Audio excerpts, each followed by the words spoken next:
Halo Mas Rifki.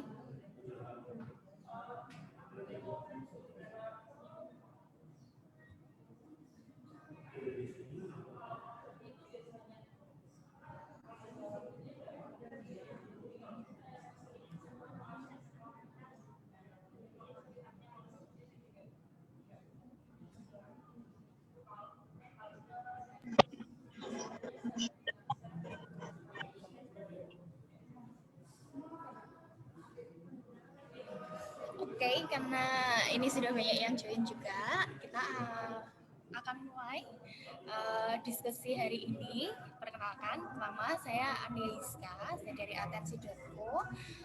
Kebetulan hari ini kita berkesempatan untuk mengadakan sebuah diskusi yang menarik nih ya, dalam rangka memperingati Hari Sumpah Pemuda ke-92. Karena temanya hari ini digital media power. Bagaimana sih media digital itu punya kekuatan buat memaksimalkan generasi muda, memaksimalkan para milenial untuk bersatu dan bangkit. Kenapa bersatu dan bangkit? Karena memang tema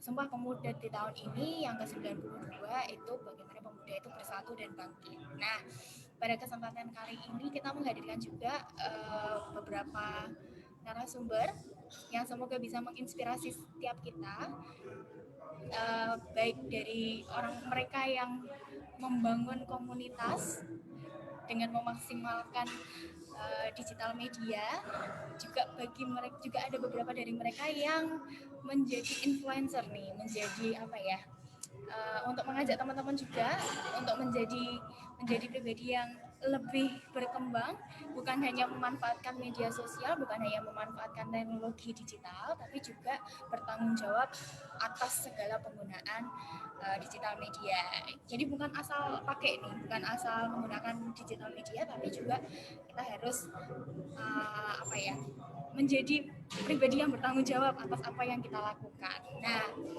di kesempatan kali ini, sebentar, masih ada yang join. Saya sangat bersyukur karena banyak sekali teman-teman yang antusias untuk mengikuti kegiatan ini. Semoga nanti kita bisa mengambil sesuatu yang positif, kita bisa menarik kesimpulan dari seminar hari ini. Saya juga menyapa buat teman-teman yang ada di live di Instagram atau di YouTube Atensi.co. Nah, selamat bergabung. Kita hari ini santai saja, teman-teman boleh interaktif, tapi tetap menjaga apa ya, menjaga tata tertib gitu ya. Semua nanti akan dipandu oleh moderator supaya kita tidak istilahnya apa namanya, saling berebut gitu. Diharapkan teman-teman tetap bisa mute dan juga off video, kecuali nanti memang dipersilahkan untuk boleh berbicara oleh moderator. Tapi pada dasarnya kegiatan hari ini kita mau santai saja, seperti ngobrol-ngobrol santai gitu ya. Untuk teman-teman yang membutuhkan e-sertifikat, nanti link absensi akan ada di tengah acara. Kita akan share di room chat. Nanti sertifikatnya akan dibagikan di grup WhatsApp yang sudah ada. Dimohon teman-teman tidak live dulu sampai link diberikan, yaitu maksimal nanti kita berikan H+3 setelah kegiatan ini. Ada satu informasi juga, karena ada sedikit kendala, live kita siarkan hanya di Facebook dan juga Instagram. Facebook ada di Atensi Literasi dan Instagram ada di @atensi.co. Bagi teman-teman yang kesulitan untuk masuk di room Zoom ini, bisa langsung switch pindah ke live YouTube, live Facebook dan juga Instagram. Untuk Facebooknya ada sedikit kendala, jadi kita pindah fokuskan di Instagram dan juga Facebook. Nah, dalam kesempatan hari ini, dari kita nggak perlu panjang lebar lagi, kita akan mendengarkan sharing pengalaman, dan pengalaman dari mereka-mereka yang sudah kita hadirkan hari ini, bagaimana membangun komunitas yang juga berdampak positif, juga memaksimalkan media digital, atau juga mereka-mereka yang bergabung dalam komunitas menjadi agen-agen untuk menyebarkan pengaruh-pengaruh positif. Nah, waktu dan tempat selanjutnya saya akan berikan buat Nadia sebagai moderator kita. Mana nih Nadia? Halo. Ya, silakan Nadia. Oke, Assalamualaikum warahmatullahi wabarakatuh. Selamat siang kepada teman-teman yang sudah bergabung di Atensi Talk and Share kali ini, spesial Sumpah Pemuda yang ke-92 dengan tema Digital Media Power untuk Millennials Bersatu dan Bangkit, kerjasama antara atensi.co dan energibangsa.id. Untuk teman-teman yang sudah bergabung di Zoom Meeting, terima kasih, dan juga teman-teman yang telah bergabung di live Instagram, atensi.co, dan juga Facebook Atensi Literasi. Hari ini di long weekend, terima kasih banget buat teman-teman yang udah bergabung dan mau sharing-sharing bersama kami. Kita telah menghadirkan speaker-speaker kece yang akan berbagi pengalaman, sepak terjang mereka dalam memanfaatkan digital media dan berkarya di digital media ataupun memanfaatkan digital media untuk keperluan yang lain. Maka hari ini kita sambut Mas Didi Teatmaja. Beliau adalah Chief Media Officer dari energibangsa.id yang juga aktif sebagai penulis. Yang kedua ada Mas Firdaus Adinegoro.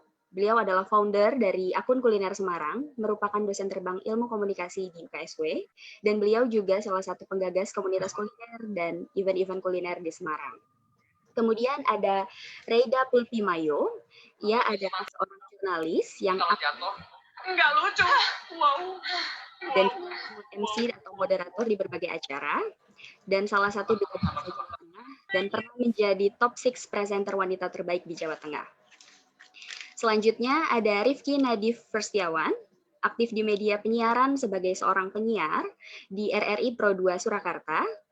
Ia juga menjadi duta bahasa Jawa Tengah dan pernah menjadi putra-putri Solo di tahun 2015 dan 2016. Dan tidak kalah penting hari ini, yaitu adalah founder dari atensi.com, Mbak Riri Novita, yang juga aktif sebagai pegiat literasi dan aktif di public speaking. Nah, pertama-tama kita akan ngobrol nih bareng Mas Didi. Halo Mas Didi.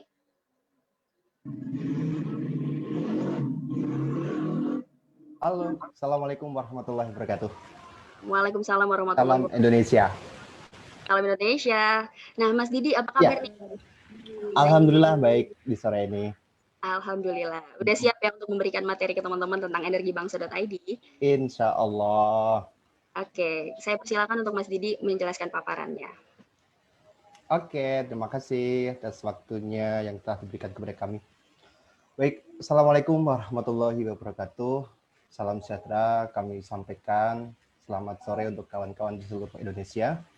Pada sore kali ini, perkenankan saya Didik menyampaikan beberapa poin yang dalam rangka peringatan Sumpah Pemuda yang ke-92 ya, dengan tema Digital Media Power untuk Millennials Bersatu dan Bangkit. Jadi seharusnya bangkit dulu baru bersatu atau bersatu dulu baru bangkit ya Kak ya? Boleh dipilih aja, bagusnya bagaimana ya? Oke. Salam buat teman-teman yang lain. Ada Kak Reda dari presenter Kompas TV ya, juga duta bahasa Jawa Tengah. Kak Rifki yang mungkin lagi OTW ini. Juga Kak Riri dari atensi.co, foundernya. Dan juga ada Kak Firdaus ya, Kak Firdaus Adinegara dari founder Kuliner Semarang. Baik, kawan-kawan yang berbahagia, pada sore ini kami menyampaikan beberapa pemaparan. Mohon maaf Kak, mungkin makalahnya bisa ditampilkan slide-nya.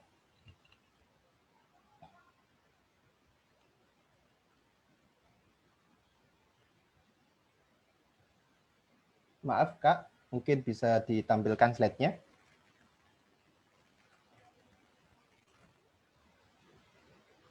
Oke. Dari awal ya, dari pertama ya. Oke. Jadi judul dari materi kami adalah media digital di tangan millennials. Begitu. Kemudian kami melihat bahwa akhir-akhir ini atau belakangan ini teman-teman atau mungkin bangsa Indonesia sedang dilanda krisis daripada informasi menurut saya. Selain kita sedang mengalami krisis kesehatan berupa pandemi COVID-19. Jadi dalam perhatian saya, dalam penilaian kami, pasca dari Pilpres 2019 itu hingga saat ini telah terjadi karut-marut informasi, bahkan berdampak pada karut-marut sosial politik di Indonesia. Nah, di kalangan muda, teman-teman muda itu, teman-teman milenial, yang notabene adalah generasi yang tentunya akrab dengan media sosial seperti Twitter, Instagram, YouTube, dan lain-lain, ya tentunya mereka setiap hari selalu bersinggungan dengan media-media itu. Nah, dalam kesehariannya, dalam aktivitasnya, teman-teman acap kali abai terhadap informasi itu. Bahkan mereka cenderung menerima mentah-mentah. Jadi ikut-ikutan seperti generasi tua gitu, seumuran saya lah kira-kira begitu. Jadi mereka ikut-ikutan termakan oleh berita-berita yang belum tentu benar atau hoax gitu kan. Sementara di satu sisi di Indonesia itu mungkin karena terlalu banyak orang pintar, terlalu banyak orang cerdas, sehingga mereka bisa bermain-main mengenai informasi atau mungkin bermain-main tentang berita tertentu. Paling tidak itu berkenaan dengan oknum ya, oknum yang bermain di situ. Jadi itu kalau kita pelajari, sebenarnya persoalan itu terjadi karena minimnya literasi.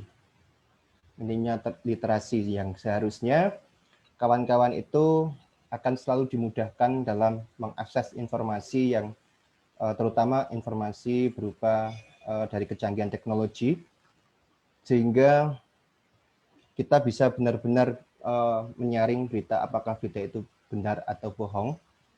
Terus kemudian akan sangat disayangkan apabila generasi muda ini, generasi muda penerus bangsa tentunya, tidak bijak dalam bermedia sosial dan ikut-ikutan menyebarkan berita bohong.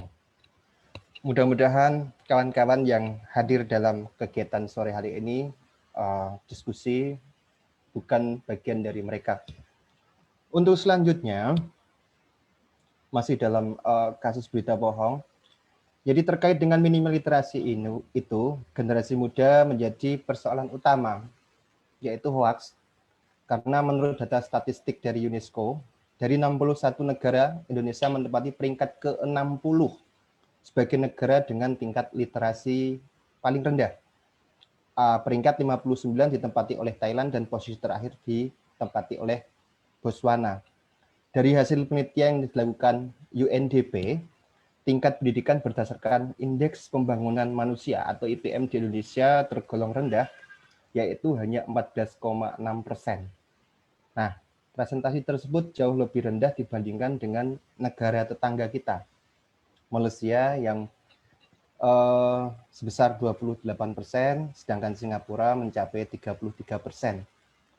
Nah, ini mungkin karena minimnya kualitas pendidikan jadi salah satu faktor, minimnya juga tingkat literasi yang ada di Indonesia. Anak-anak diajarkan untuk membaca secara kritis, berpikir secara kritis, menelaah informasi yang telah didapat. Nah, dan bagaimana cara mencari informasi yang benar dan faktual itu? Mereka cenderung menelan langsung semua informasi yang diberikan tanpa mengetahui kebenarannya. Pola pendidikan yang begitu terus-menerus menjadikan generasi muda menjadi kurang bijak dalam menerima informasi dan mudah terprovokasi. Nah, selanjutnya saya sebagai wakil dari Energi Bangsa ID perlu kami sampaikan bahwa Energi Bangsa ID adalah sebuah media yang awalnya dibentuk dari komunitas yang suka menyampaikan informasi kebaikan, karena tujuan kami, misi kami adalah menyampaikan kabar-kabar baik kepada seluruh kawan-kawan yang ada di Indonesia, seluruh masyarakat yang ada di Indonesia, bahkan dunia, bahwa ini loh energi bangsa. Energi kita itu adalah energi yang positif, energi kita itu energi yang baik, sehingga kita akan menunjukkan kepada dunia bahwa Indonesia adalah sebagian besar orang baik. Mungkin ada orang yang tidak kurang baik sih, tapi saya yakin orang Indonesia itu baik-baiklah. Kira-kira begitu.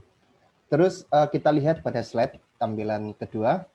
Nah, ini menyambung dari tadi, ada sebanyak 47.000, 47.000 lebih media online yang ada di Indonesia. Namun hanya sekitar 5% yang terverifikasi dari Dewan Pers. Nah, ini informasi kami dapatkan dari Asosiasi Media Cyber Indonesia. Nah, terkait media, maka menyambung dengan kami dari Energi Bangsa, kemudian kami menjadi media.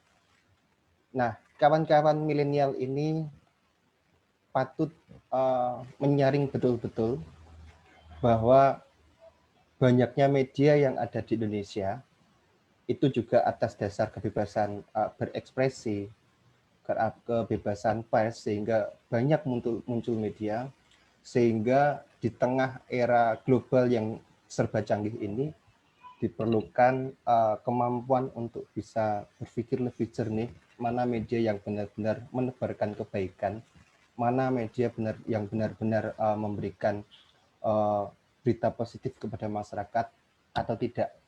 Karena kami khawatir kawan-kawan ini nantinya akan tergerus dengan isu-isu hoax yang justru akan memicu tumbuhnya perpecahan bangsa. Artinya, selama 95 tahun dengan momentum Sumpah Pemuda itu, gerakan-gerakan para pendahulu kita, para pejuang kita tentunya akan menjadi sia-sia.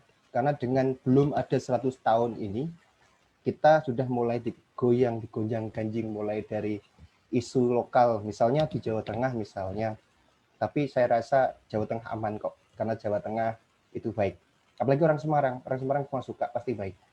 Nah, terkait dengan secara umum, secara luas di Indonesia, itu akan semakin berbahaya. Saya memetik dari isu Omnibus Law yang diusung oleh pemerintah, yang tentunya kita tidak bisa membela mana yang benar, mana yang salah. Tentunya ini semuanya masih proses. Namun, satu hal yang saya petik itu adalah saya secara pribadi menyayangkan dengan adanya kawan-kawan yang masih belajar SMP atau SMA. Yang saya sayangkan itu generasi yang sangat milenial banget, generasi unyu-unyu begitu kira-kira menyebutnya, terlibat dalam demonstrasi yang seharusnya dilakukan oleh kelompok atau aktivis buruh. Mungkin saja apabila terjadi pro kontra, sudah layaknya lah kaum buruh memperjuangkan aspirasi mereka, kemudian mahasiswa sebagai, kalau bahasa idealnya, the social agent, ya artinya generasi perubahan lah ya, ikut-ikut demo saya rasa tidak bermasalah. Namun kalau dalam sekali berpelajar, saya rasa itu kurang tepat. Nah, dalam rangka itu pula kami amati di media sosial, karena perlu kami sampaikan juga bahwa Energi Bangsa juga kami share di media sosial, sehingga kami juga mengerti tentang perkembangan orang-orang, ini contohnya di Jawa Tengah misalnya, kita ambil fokus di Jawa Tengah, mereka justru terjadi pro kontra adanya pelajar yang ikut-ikutan demo dalam konteks Omnibus Law. Di satu sisi mereka menolak apabila pelajar ikut dalam aksi demonstrasi itu, karena sebagai orang tua mereka menyayangkan, bahkan eman-eman atau belum saatnya mereka untuk berada dalam diskursus demonstrasi Omnibus Law. Namun di satu sisi, sebagian dari kalangan justru menyatakan dukungannya. Jadi mereka beranggapan bahwa pelajar atau anak-anak SMA yang ikut demo itu sudah sepantasnya dilakukan karena mereka masih muda. Mereka memperjuangkan masa depannya, katanya begitu. Kalau saya lihat dari komentar-komentar netizen begitu. Sudah sepantasnya mereka ikut demo karena ini juga masa depan mereka. Nah, saya berpikir begini, kira-kira kalau begitu, mereka berarti menganjurkan anak jadi buruh dong. Maaf, saya tidak bercerita kalau buruh itu jelek, bukan. Maksud kami, apabila ada solusi lain, mungkin kita bangun mindset anak-anak itu misalnya menjadi seorang wirausaha misalnya, atau kita dorong mereka agar menjadi pelajar yang berprestasi misalnya nanti akan menjadi guru, menjadi petani milenial yang keren gitu misalnya, atau menjadi apapun yang berdampak baik gitu. Saya rasa itu artinya bukan berarti kemudian kita seakan-akan 100% mendorong mereka menjadi seorang buruh gitu, meskipun menjadi buruh atau tidak itu sebuah pilihan, atau bahkan memang ya gimana ya, sudah ya ada yang buruh ada yang pegawai gitu, tapi kita tidak serta-merta kemudian mendorong hampir semuanya menjadi buruh kan begitu. Nah, itu yang kami sayangkan. Untuk selanjutnya, mungkin bisa di slide berikutnya, di next Kak. Nah, untuk selanjutnya, kawan-kawan milenial itu paling tidak mengetahui kredibilitas atau keberadaan atau posisi suatu media. Apalagi media online sekarang ini kan sangat banyak sekali. Nah, salah satunya seperti yang kami telusuri, kita bisa melakukan cek nama domain media itu. Nah, media itu apakah resmi, biasanya menggunakan nama-nama perusahaan atau jasa, domain ID atau com biasanya, yang dianggap relatif aman karena untuk mendaftar perlu identitas asli. Saya rasa teman-teman sudah banyak yang tahu ini. Kemudian kita juga harus perlu juga untuk mengecek informasi mengenai kontak person yang ada di media itu, apakah itu media itu resmi atau bukan. Karena biasanya kalau resmi mereka akan menyantumkan kontak person ya yang ada di yang bisa dihubungi kami. Nah, itu baru kita akan menilai media itu layak dikonsumsi publik atau tidak. Next. Nah, dalam rangka itu, Energi Bangsa 1 tahun yang lalu sudah menancapkan ruhnya. Jadi memang benar-benar kita itu sudah niat lillahi ta'ala untuk menjadi media yang mengusung informasi positif, menebar berita-berita positif. Sehingga dari tagline-nya saja, nyali kita, nyali Indonesia. Jadi kita itu Indonesia banget gitu. Karena kami yakin kawan-kawan yang hadir pada seminar Zoom ini atau diskusi Zoom ini adalah energi bangsa yang positif. Bahwa ini juga bagian dari nyali kita, diskusi ini, untuk membuat nyala Indonesia. Itu harapan kami. Sehingga daripada itu energi bangsa hadir dengan beragam informasi yang insya Allah positif, karena tentunya melalui penyaringan, melalui proses edit yang cukup penting, cukup mendasar, dan kami juga sangat meminta dukungan dari kawan-kawan di seluruh Indonesia. Begitu. Nah, untuk visi dari media energi bangsa ini, kita menyebarkan konten-konten positif tentunya. Ini dalam rangka membangun dan membangkitkan energi bangsa. Dengan konten positif, dengan kegiatan-kegiatan positif, dengan acara positif, bisa dijoinkan dengan kami, bisa disambungkan dengan kami, ini akan menjadi apik. Ini menjadi media yang cukup mengabarkan kebaikan. Jadi melalui media ini kawan-kawan bisa turut serta berekspresi, kawan-kawan bisa ikut nimbrung eksis, itu bisa.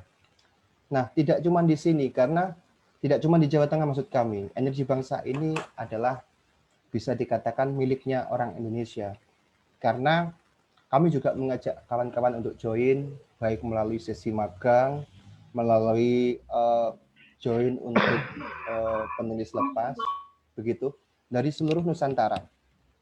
Baru-baru saja kemarin kami juga menerima kawan yang untuk magang dari Flores, juga dari ibu kota juga ada, dan masih banyak lagi. Ini artinya media energi bangsa yang memang pusatnya di Semarang, tidak serta-merta kita Semarang banget gitu.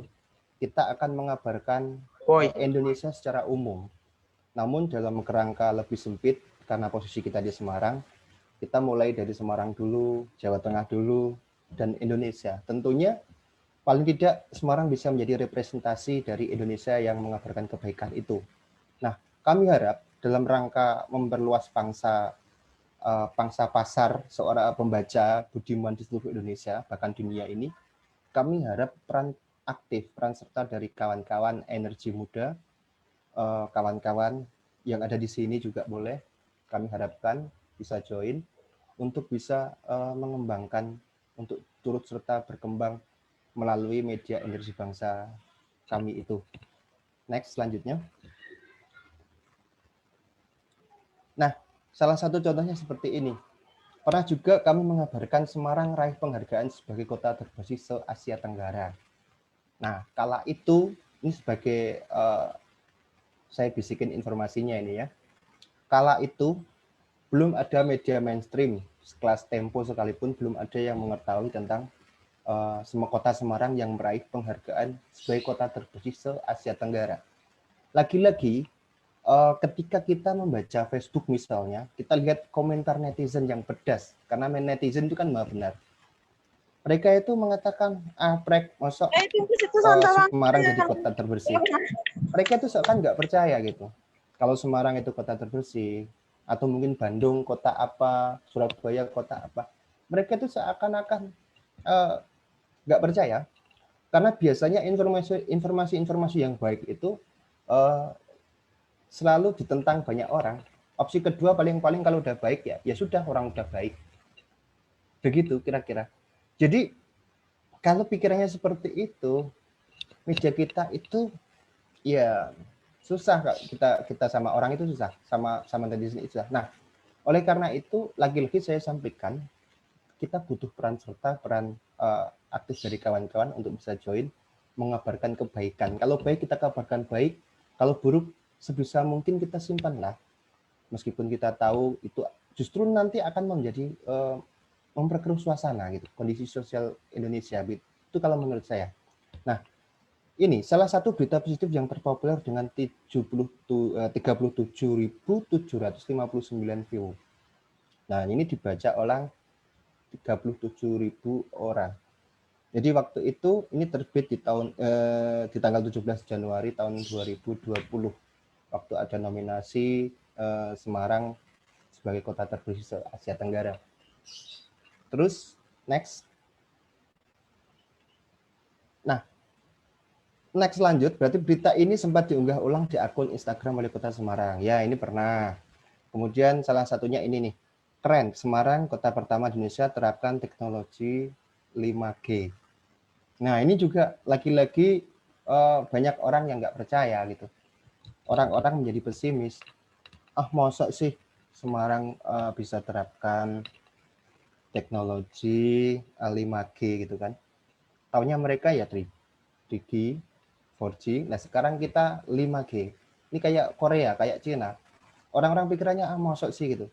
Nah, mereka nggak percaya. Padahal Wali Kota Semarang, Pak Hendra Priyadi ini atau Mas Hendi ini bahkan mengambil dari berita kami, dijadikan konten Twitternya gitu kan, ditweet ulang di akun pribadinya. Ini sungguh luar biasa. Nah, apabila contoh-contoh seperti ini, seperti yang terjadi di Semarang ini, diterapkan di Nusa Tenggara, diterapkan di Papua, diterapkan di Maluku, nah di Kalimantan, Sulawesi, maka ini akan menjadi kabar baik yang akan diterima oleh dunia dengan perasaan baik pula. Sehingga yang muncul adalah pikiran-pikiran positif, yang muncul adalah bagaimana cara untuk membangun negara ini bisa lebih maju. Itu yang kami harapkan. Next, Kak. Untuk selanjutnya, kita punya energi muda. Energi muda itu bisa dikatakan sebagai komunitas kami. Jadi komunitas energi muda ini kita bangun melalui media energi bangsa. Nantinya, bukan nantinya karena sudah ada energi muda ya, kami harap kawan-kawan di sini bisa join di energi muda ini. Nah, ini akan beranggotakan anak-anak muda dengan semangat tinggi untuk mengabarkan energi positif ya, yang isinya motivasi dan menginspirasi. Kita akan mengabarkan kesuksesan si A, si B, si C itu dalam kerangka positif.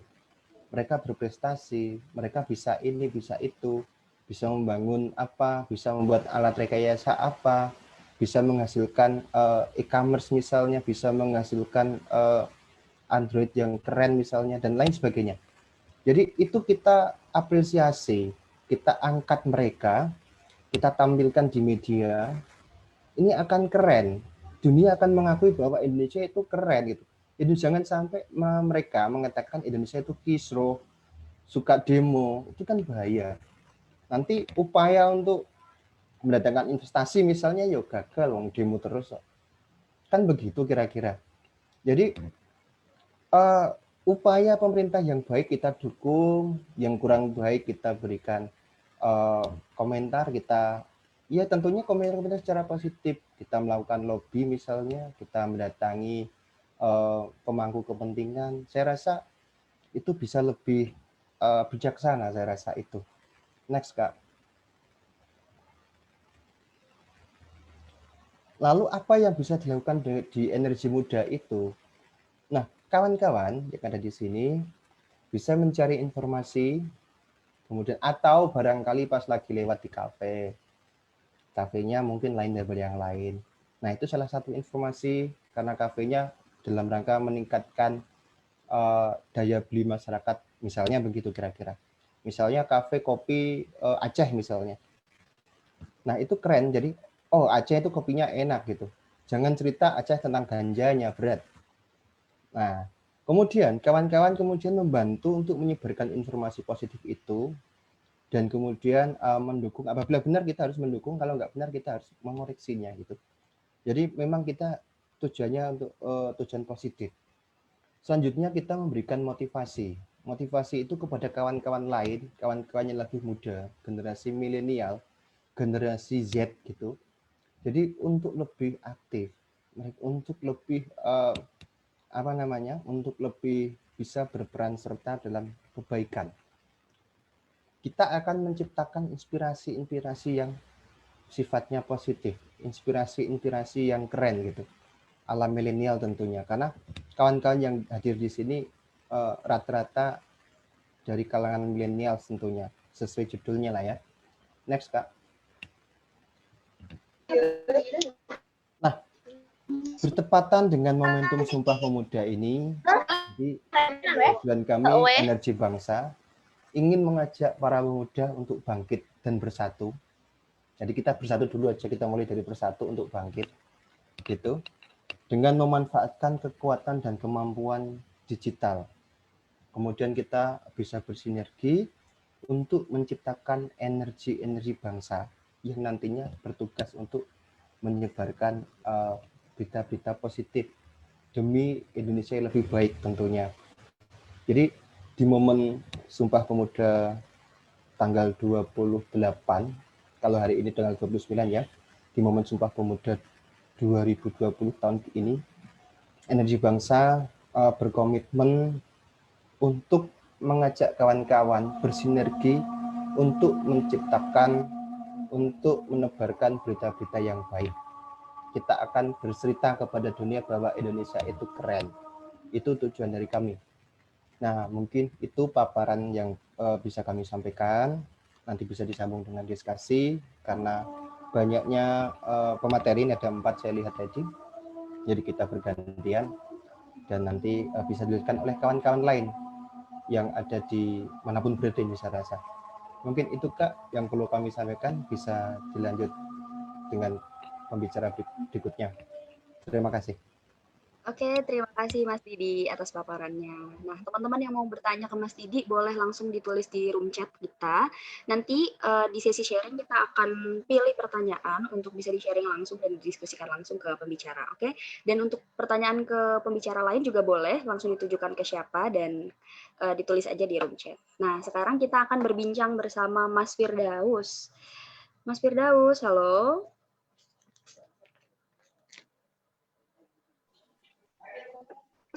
Selamat siang, selamat sore semua. Assalamualaikum warahmatullahi wabarakatuh. Selamat sore, waalaikumsalam warahmatullahi wabarakatuh. Apa kabar Mas Firdaus? Baik, alhamdulillah. Alhamdulillah. Nah, mungkin teman-teman banyak yang kepo nih Mas. Gimana sih kok akun Instagram Kuliner Semarang itu banyak banget followersnya? Nah, mungkin bisa diceritain nih, sebagai penggagas komunitas kuliner, Mas Firdaus perjalanan untuk membentuk komunitas kuliner dan salah satunya Instagram Kuliner Semarang itu seperti apa sih? Monggo Mas. Assalamualaikum warahmatullahi wabarakatuh buat semua. Jadi saya udah kirim beberapa file tadi, tapi nggak apa-apa. Jadi basically komunitas kuliner Semarang itu kan kita base-nya dari komunitas di sosial media di Facebook sebenarnya. Kemudian karena berkembang, tuntutan perubahan, munculnya sosial media lain seperti Instagram, Twitter, TikTok gitu. Memang kita selalu update terhadap hal-hal gitu. Nah, kalau kita di Facebook sekitar ada 240.000 orang. Aktifnya dalam 1 minggu kalau berdasarkan analitiknya Facebook ya, yang aktif itu sekitar 10.000 orang per minggu. Setiap minggu itu sekitar 10.000 orang aktif. Kalau di Instagram kita 110 ribuan, 118 ribuan lah.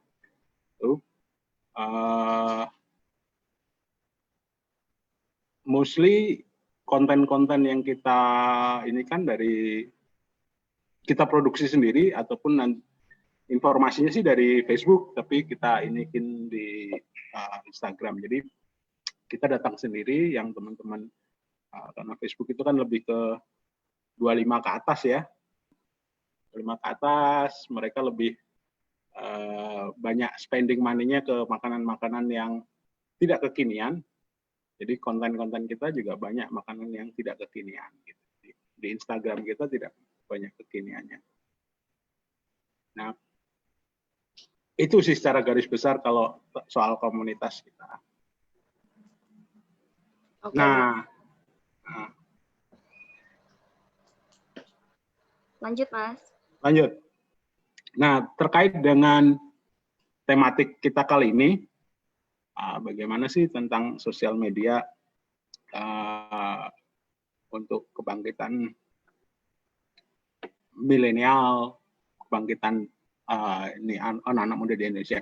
Tadi Pak Didi sudah menceritakan bagaimana tentang persepsi, bagaimana kondisi sosial media kita saat ini, secara politik dan sosial.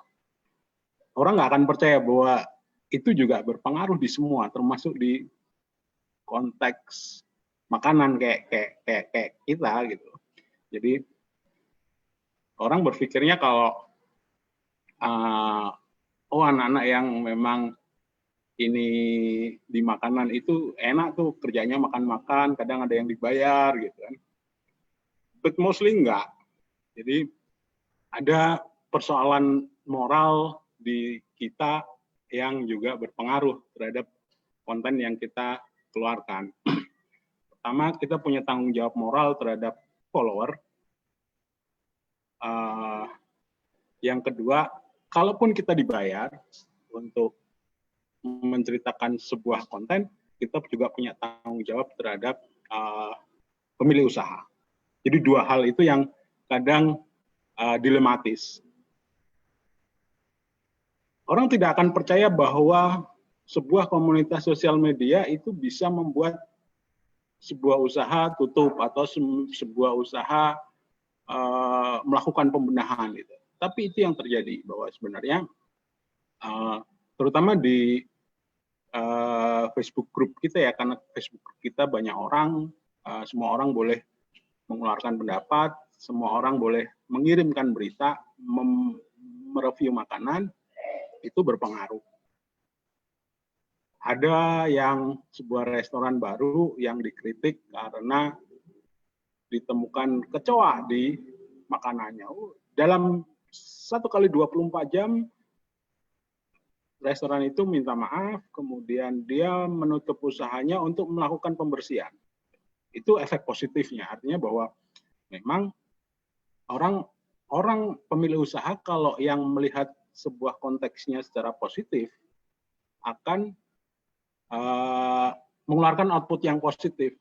Kalau udah pikirannya negatif, dia pasti akan marah-marah. Tapi ternyata restoran ini responnya positif, kemudian dia melakukan pembersihan kitchennya dan segala macam. Ketika launching, dia ngundang kita di komunitas untuk datang. Itu efek positifnya. Artinya bahwa kalau ngomong soal makanan tidak berarti akan selalu positif. Itu yang orang kadang lupa. Karena di satu pihak, begitu juga yang kita berlakukan di Instagram kita. Artinya bahwa kita mencoba untuk seobjektif mungkin tanpa merugikan orang lain. Karena persepsi tentang rasa, enak dan tidak enak, tiap orang itu pasti beda. Persoalan harga itu juga pasti berbeda, karena kemampuan finansial orang beda-beda. Saya makan donat harga 20.000 satu bijinya, mungkin akan berbeda dengan orang yang biasa makan donat 5.000 sudah enak. Itu persoalan-persoalan seperti itu yang kadang membuat kita mengalami dilematis di hal-hal seperti itu. Satu pihak kita punya kewajiban untuk menceritakan informasi secara detail, secara utuh. Tentang harga, tentang makanan, tentang rasa dengan persepsi rasa yang saya punya, kita punya, tim kita punya. Yang pasti juga akan berbeda dengan karakter rasa follower kita. Itu sih secara garis besar. Artinya bahwa bagaimana kita sebagai kita nggak merasa diri kita influencer, tapi kita merasa bahwa kita orang yang memberikan informasi tentang makanan harus objektif, baik kepada follower kita ataupun pada pemilik usaha. Oleh sebab itu kadang pada saat kita diundang atau pada saat kita melakukan hunting makanan yang tidak diundang, itu kita selalu memberikan masukan. Kita sudah pada prinsipnya seperti itu. Nggak peduli pemilik usahanya mau terima atau enggak, kita tetap melakukan kritik, kita memberikan informasi. Gitu. Jadi itu yang kita lakukan. Jadi bagaimana bahwa sosial media itu orang pasti berpikirnya, wah yang makanan tuh bawaannya makanannya enak-enak terus gitu. Padahal enggak, kita enggak selalu. Gitu. Yang kita beritakan pun enggak harus selalu enak-enak terus. Jadi yang kita bicarakan bukan berarti akan selalu enak. Tapi ada banyak angle yang bisa kita ungkap di sosial media. Makanannya kurang enak tapi view-nya bagus, angle itu yang kita perkuat di Instagram kita, di Facebook kita. Nah, bahkan ada 1-2 orang yang punya restoran yang dampak positif, banyak yang punya dampak positif, ada juga yang punya dampak negatif, kayak saya bilang tadi. Ada yang memang secara harga terlalu tinggi, kemudian makanannya kurang bagus, dikritik di Facebook group kita, kemudian responnya negatif, netizen menjadi sangat negatif, dan akhirnya tutup usahanya. Artinya bahwa sebenarnya itu problem, gitu. Artinya secara moral kita sebagai pengelola komunitas juga punya kewajiban moral untuk menjaga bagaimana sosial media ini tidak destruktif. Dengan tidak destruktif bukan berarti kita melarang kritik, kita melarang informasi yang mungkin tidak positif, tapi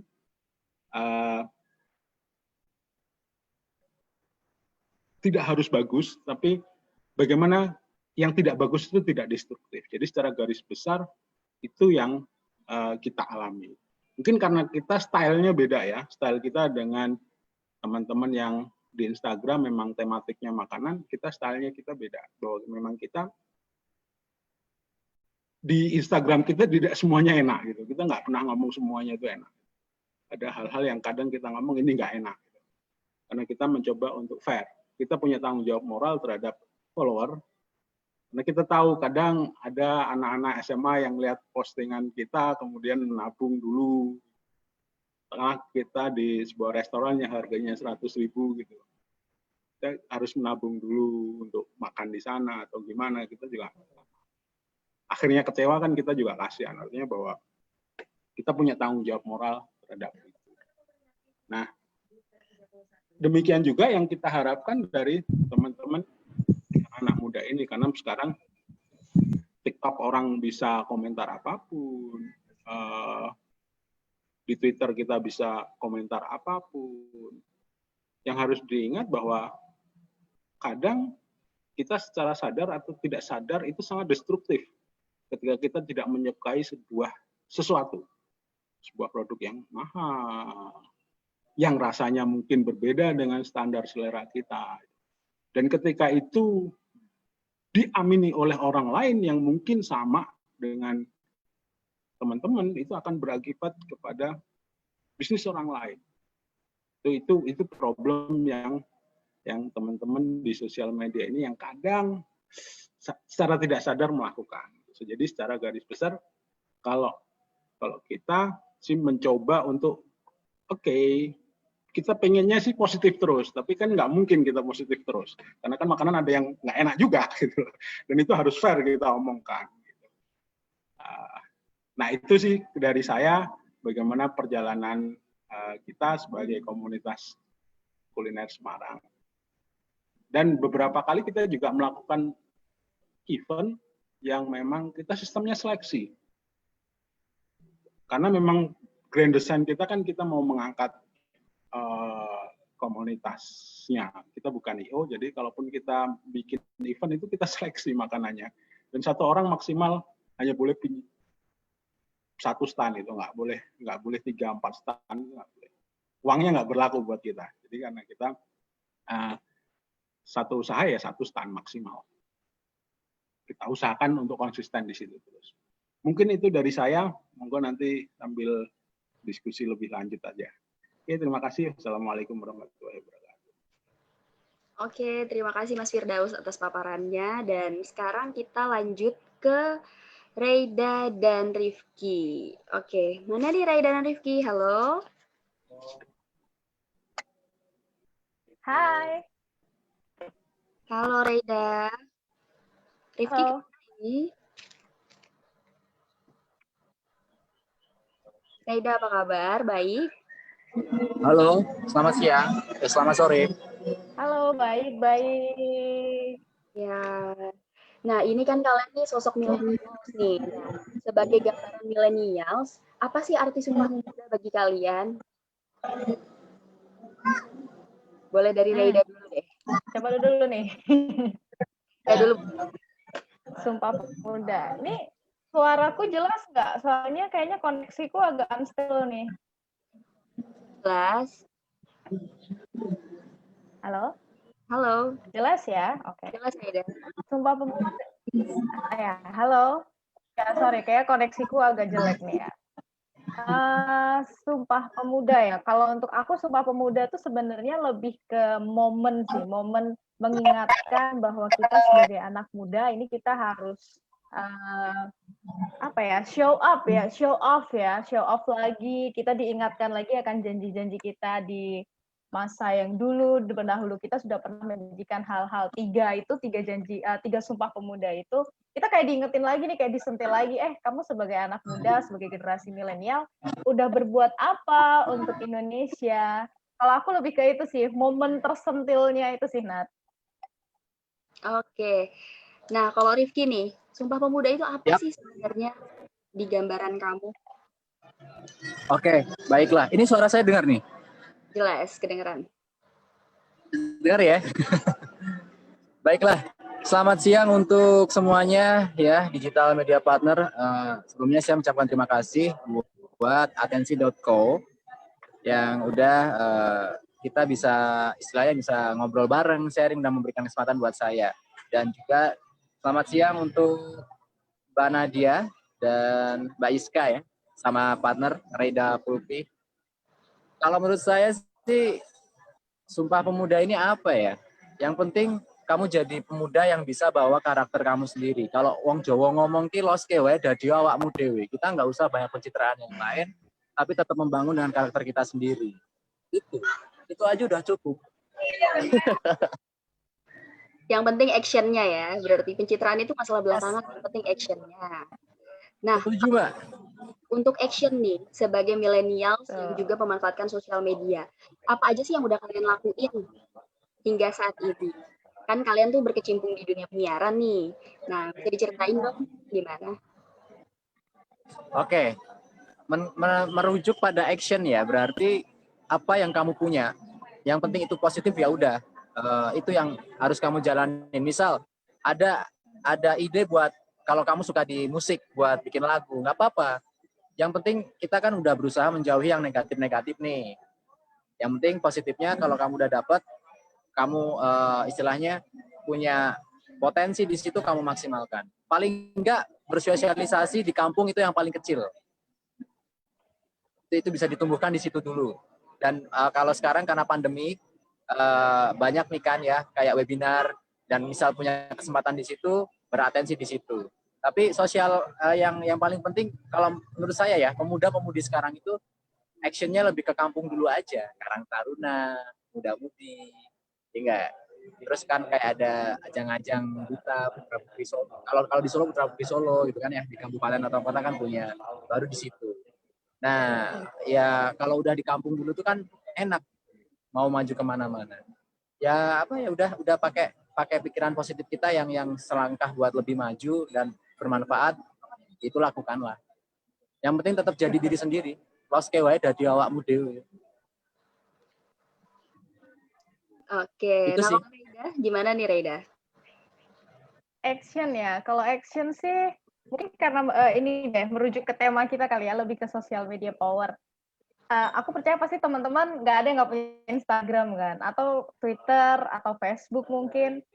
Nah, kita bisa manfaatin itu tuh untuk menunjukkan apa ya? Untuk menunjukkan apa sih kontribusi kita untuk sesama dulu deh, sama kayak Rifki, untuk orang-orang terdekat kita dulu, nggak usah muluk-muluk untuk seluruh rakyat Indonesia gitu ya. Untuk lingkup terkecil dulu, mungkin untuk keluarga, untuk teman, kayak gitu. Sebenarnya aku di sosmed pun follower nggak seberapa sih sebenarnya. Cuma aku berusaha sebisa mungkin untuk memanfaatkan sosial media yang aku punya dengan memberikan informasi yang positif, kemudian sekarang kan lagi banyak banget hoax ya, dan kebetulan aku kerja di TV, di media mainstream. Jadi aku bisa dibilang aku lebih tahu lebih cepat informasi. Katakan aku tinggal di Semarang nih. Aku tahu informasi lebih cepat di Semarang. Katakan mau ada demo. Apakah itu demonya demo apa sih? Kemudian adakah jalan yang ditutup? Hal sesimpel itu aja. Aku share di sosmed gitu ya, di Instagram aku share akan ada demo ini nih di depan DPRD Jawa Tengah, kalian hindarin dulu ya tempat ini. Atau mungkin buat teman-teman hal sepele, jangan lewat tol ini lagi macet. Nah, itu menurut aku itu kita sudah memberikan kontribusi untuk teman-teman kita dulu deh, biar mereka tahu informasi di luar sana ada apa.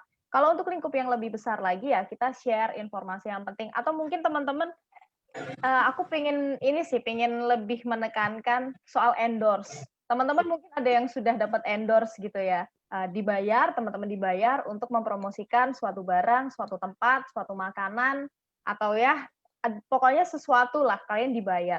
Jangan karena kalian dibayar, kalian mau nge-share apapun. Nah, ini kalian harus perhatikan juga. Kalau memang kalian sebenarnya nggak cocok nih, sebenarnya kalian nggak suka, ya jangan di-share. Kalian jangan bilang, wah ini enak banget, gila rasanya kayak mau meninggal. Gitu. Itu jangan. Padahal habis kamera up kayak, aduh rasanya, aduh pusing banget, rasanya nggak enak. Kalian harus jujur. Terus juga, karena kalau kalian bohong, otomatis followers kalian juga akan ketipu. Nah, siapa yang mau tanggung jawab? Masa kalian mau tanggung jawab kan juga nggak bisa tanggung jawab satu-satu. Itu sih kalian harus punya punya barrier sendiri. Jadi biar nanti kalian juga dipercaya sama follower kalian. Oh, kalau orang ini yang nge-share pasti oke nih produknya, pasti enak nih makanannya. Kalau aku gitu, memang nggak banyak. Aku sering dimintain tolong untuk share ini itu, cuma nggak semua aku share karena kurang cocok atau mungkin kurang cocok dengan kurang cocok dengan keseharianku, kurang cocok dengan followerku mungkin. Harus benar-benar dipilih. Tapi ketika aku suka, aku nggak disuruh pun pasti akan aku share. Nah, dari situ teman-temanku akan, oh kalau Pulpi yang nge-share, biasanya enak nih tempatnya, biasanya asik nih suasananya. Dari situ kalian akan dapat kepercayaan. Nah, barulah kalian nanti akan punya power untuk menginformasikan, untuk menginfluence teman-teman kalian gitu kalau dari aku. Oke, bener banget. Jadi kita harus jadi smart user ya, jangan hanya memanfaatkan sosial media sesuai kemauan orang banyak, tapi kita juga harus punya yang sesuai. Nah, untuk Reda sendiri, dia kan punya ini ya, podcast ya. Ya. Nah, boleh ceritain dong gimana podcastnya dan kok bisa sih terjun ke podcast buat teman-teman mungkin yang masih maju mundur join ke podcast nih. Ada tips? Ya. Sebenarnya podcast aku belum lama sih, baru beberapa episode aja memang sempat berhenti kan, dari sekitar tengah tahun kemarin sempat berhenti karena kesibukan juga gitu, jadi masih aku vakum dulu. Cuma kenapa awal kali keluar podcast, jujur karena bosen, karena boring, pandemi kan, kita nggak bisa ngapa-ngapain, terus akhirnya mikir, aduh ngapain ya biar lebih produktif, karena kan kerjaan di kantor pun juga dikurangin banget, kita aktivitas di luar sangat dibatasi, akhirnya lebih banyak di rumah. Akhirnya mikir ngapain ya, oh bikin podcast aja. Kalau podcast kan kita nggak harus ketemu langsung nih sama orangnya, bisa by phone, terus kita record, kayak gitu. Akhirnya aku bikin podcast yang tujuannya adalah di situ kita belajar untuk mendengarkan dan didengarkan. Kadang orang itu kan hanya pengen didengarkan, tapi nggak mau mendengarkan orang lain. Nah, kalau podcastku sendiri ini tujuannya adalah biar kita ini belajar juga untuk mendengarkan orang lain. Siapa yang aku undang di podcastku adalah orang-orang yang bisa dibilang mereka tidak bisa menceritakan masalah mereka secara gamblang. Jadi banyak juga yang pakai nama samaran karena mereka nggak enak cerita, malu, merasa ceritanya itu tabu di kalangan masyarakat. Tapi nggak apa-apa, kita akan menjadi teman untuk mendengarkan. Nah, pendengarku, aku pengen mereka belajar untuk mendengarkan cerita orang lain tanpa ngejudge. Tujuannya sebenarnya itu. Kalau tips, sebenarnya konsisten sih. Karena mulai dari recording, kemudian untuk ngedit, itu kan butuh waktu yang lama dan agak ribet. Kebetulan aku kerjain sendiri semuanya, mulai dari nentuin tema, tamu podcast, dan sebagainya. Ini aku nentuin sendiri, jadi memang agak berat gitu untuk konsisten dibarengi dengan kesibukan-kesibukan yang lain. Kalau saran untuk teman-teman sih coba deh teman-teman lihat dengerin podcast di Spotify, terus teman-teman tentukan apa sih sebenarnya interest kalian tuh di bidang apa. Yang mungkin kalian suka ngelucu, kalian stand up comedian mungkin. Nah, kalian bisa ngambil tema tentang komedi atau mungkin quotes-quotes, baper-baper kayak gitu. Banyak, kalian harus menentukan biar podcast kalian ini segmented gitu. Oke deh, berarti harus banyak explore lagi ya. Kira-kira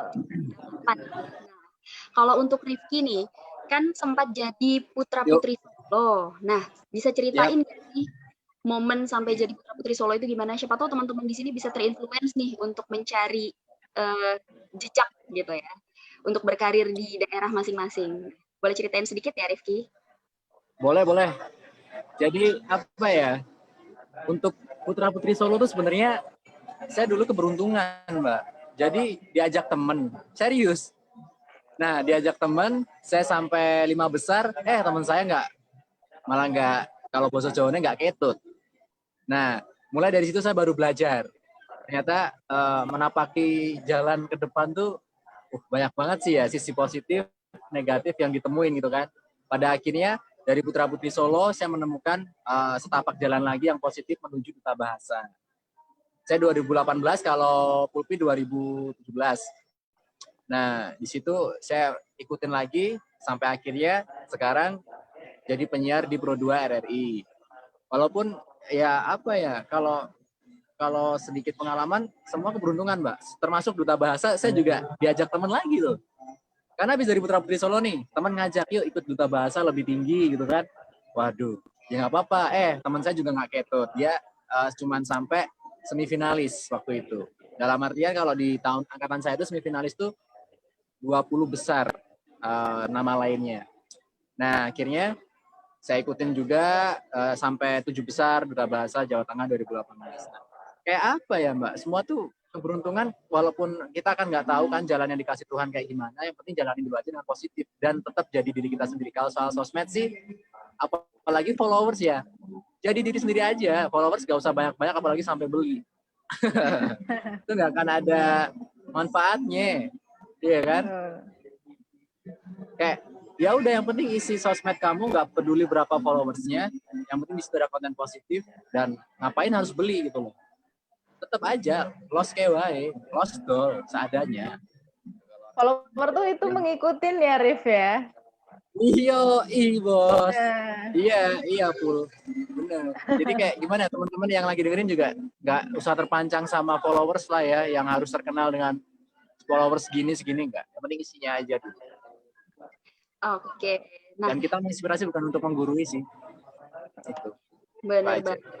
Nah, kalau menurut kalian nih, ke depannya apa sih goals yang masih akan kalian cari sebagai millennials untuk bersatu dan bangkit? Karena kan kalian di bidang masing-masing nih. Kayak tadi Rifki penyiar di Radio RRI, terus Reida di TV gitu kan. Nah, ada goals lain nggak yang kira-kira masih belum kalian dapat nih dan masih pengen dicari gitu loh, selagi ada kesempatan gitu. Ini dari siapa dulu nih? Rifki dulu deh. Oke. Bukan ladies first aja, nggak ladies first. Jangan dorong-dorongan dulu ya. Rifki dulu. Dulu dong. Ya udah aku dulu ya. Apa tadi? Kamu dulu aja. Oh, goals ya, goals. Cari nih sampai Goalsku masih banyak banget. Apa? Goalsku masih banyak banget. Aku baru 23 tahun dan menurutku aku belum apa-apa gitu loh. Masih banyak yang harus dicapai, masih banyak yang harus diraih, masa depan tuh masih terbentang sangat luas gitu ya. Kalau goals terdekat sih ya mau mengembangkan skill sih, lebih ke itu, pengen mengembangkan soft skill yang lain karena aku merasa masih sebenarnya aku punya banyak skill yang lain yang belum aku asah. Jadi pengen aku munculkan lagi, yang ada lebih diasah lagi biar lebih tajam lagi. Terus ke depannya goals-nya aku pengen mungkin teman-teman bisa bilang mungkin jadi Najwa Shihab kedua kali. Waduh. Ya nggak apa-apa, namanya goals ya. Amin. Biar banyak yang mengamini maksudnya. Itu sih kalau goalsku itu. Nah, dengan cara aku pengen memberikan influence yang baik untuk orang. Jadi orang bukan melihat, misalnya kayak di sosmed, aku mempromosikan sesuatu barang, katakan. Orang ini mau memakai barang itu bukan karena aku aja, tapi karena ya memang mereka bisa melihat barang itu diperlukan oleh mereka gitu sih. Kalau mungkin aku boleh share salah satu role modelku kalau untuk dunia sosmed itu kalian harus follow, namanya Kiki Siantar, tapi username-nya itu Madam Huile, itu agak susah ya. MMEHUILLET. Dia bukan influencer, dia bukan blogger, tapi semua yang dia share itu memang benar-benar dia jujur. Apa yang dia share ke Instagram itu jujur dan ya orang-orang percaya. Nah, aku pengen menjadi seorang influencer yang seperti itu. Bisa menginfluence orang tanpa ada embel-embel selebgram, tanpa ada embel-embel influencer. Itu sih kalau goalsku ya. Oke. Nah, Rifki nih. Yuk. Apa? Goals-nya berat sih, cuman setiap orang pasti punya mimpi, boleh ya? Boleh. The next-nya Vincent Desta deh. Amin. Ada Amin.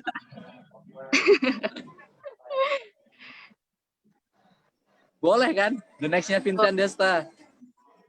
Boleh. Gitu aja, karena apa ya? Kalau dari aku sih ya pembawaannya aja sih, mau bermanfaat tapi pembawaannya yang serius tapi dengan banyak pencitraan tuh banyak menurut aku loh ya. Di luar sana nih pencitraan wah positif terus dan bla bla bla, sering ngomong yang baik-baik, di belakangnya sama aja. Ya mending orang tahu kita yang apa adanya tapi kita tetap menebar manfaat di situ ya. Kalau saya melihat Vincent Desta kan pembawaannya kocak biasa aja dan nggak pakai pencitraan sama sekali ya. Cengengesan, jegegesan. Cuman ya, tapi orang tahu masih ada inspiratifnya dari dua orang itu sih. Itu aja.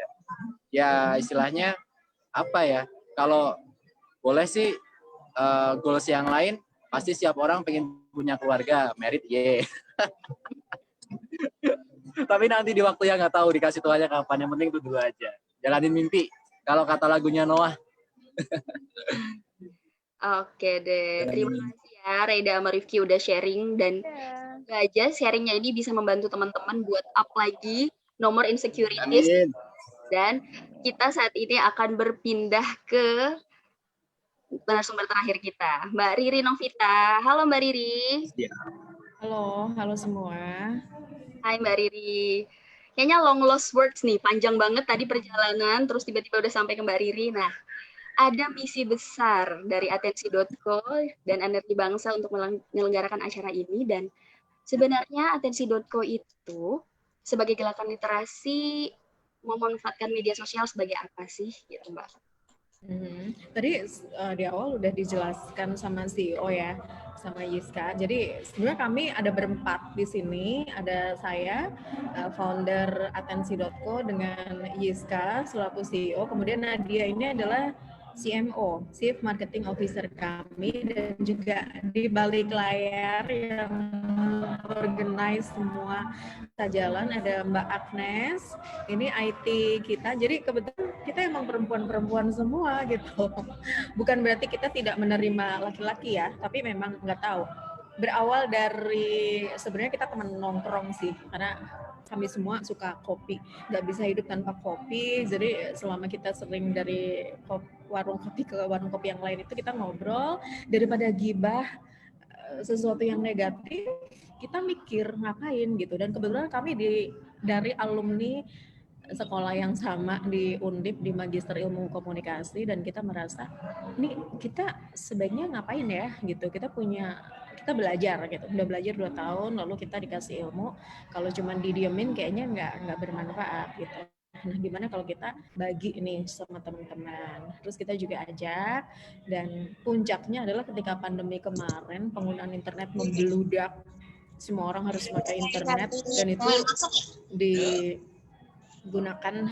dengan cara yang beragam ya. Ada yang pamer yang punya mobil 50, punya berapa gitu, dan lain-lain, punya tas branded dan macam-macam. Nah, itu bikin kami semua makin bergejolak gitu ya, ingin ini gimana nih, kita nggak bisa diemin gitu. Kalau anak muda kayak gini terus mau jadi apa? Emang itu suatu hal yang kayaknya terlalu besar gitu ya. Ngapain sih mikirin Indonesia gitu, kita mikirin orang di sekitar kita aja. Kayak kami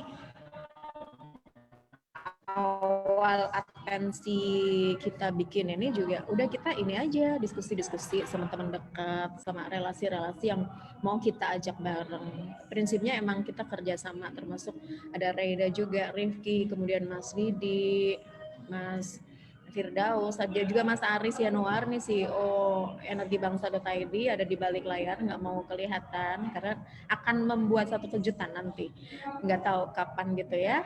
Nanti kita akan sering bergandengan bersama untuk menyebarkan hal-hal positif. Juga Reda kayaknya juga mau bantuin, karena tadi bagus banget ya yang disampaikan bahwa influencer oke, tapi gimana jadi influencer yang bagus, jadi role model orang, nggak sekedar viral itu gampang. Udah deh prank-prank aja, ngirim hadiah, ngirim bantuan, isinya batu bata misalnya. Itu oke, pasti viral gitu. Tapi apakah itu yang dipengenin?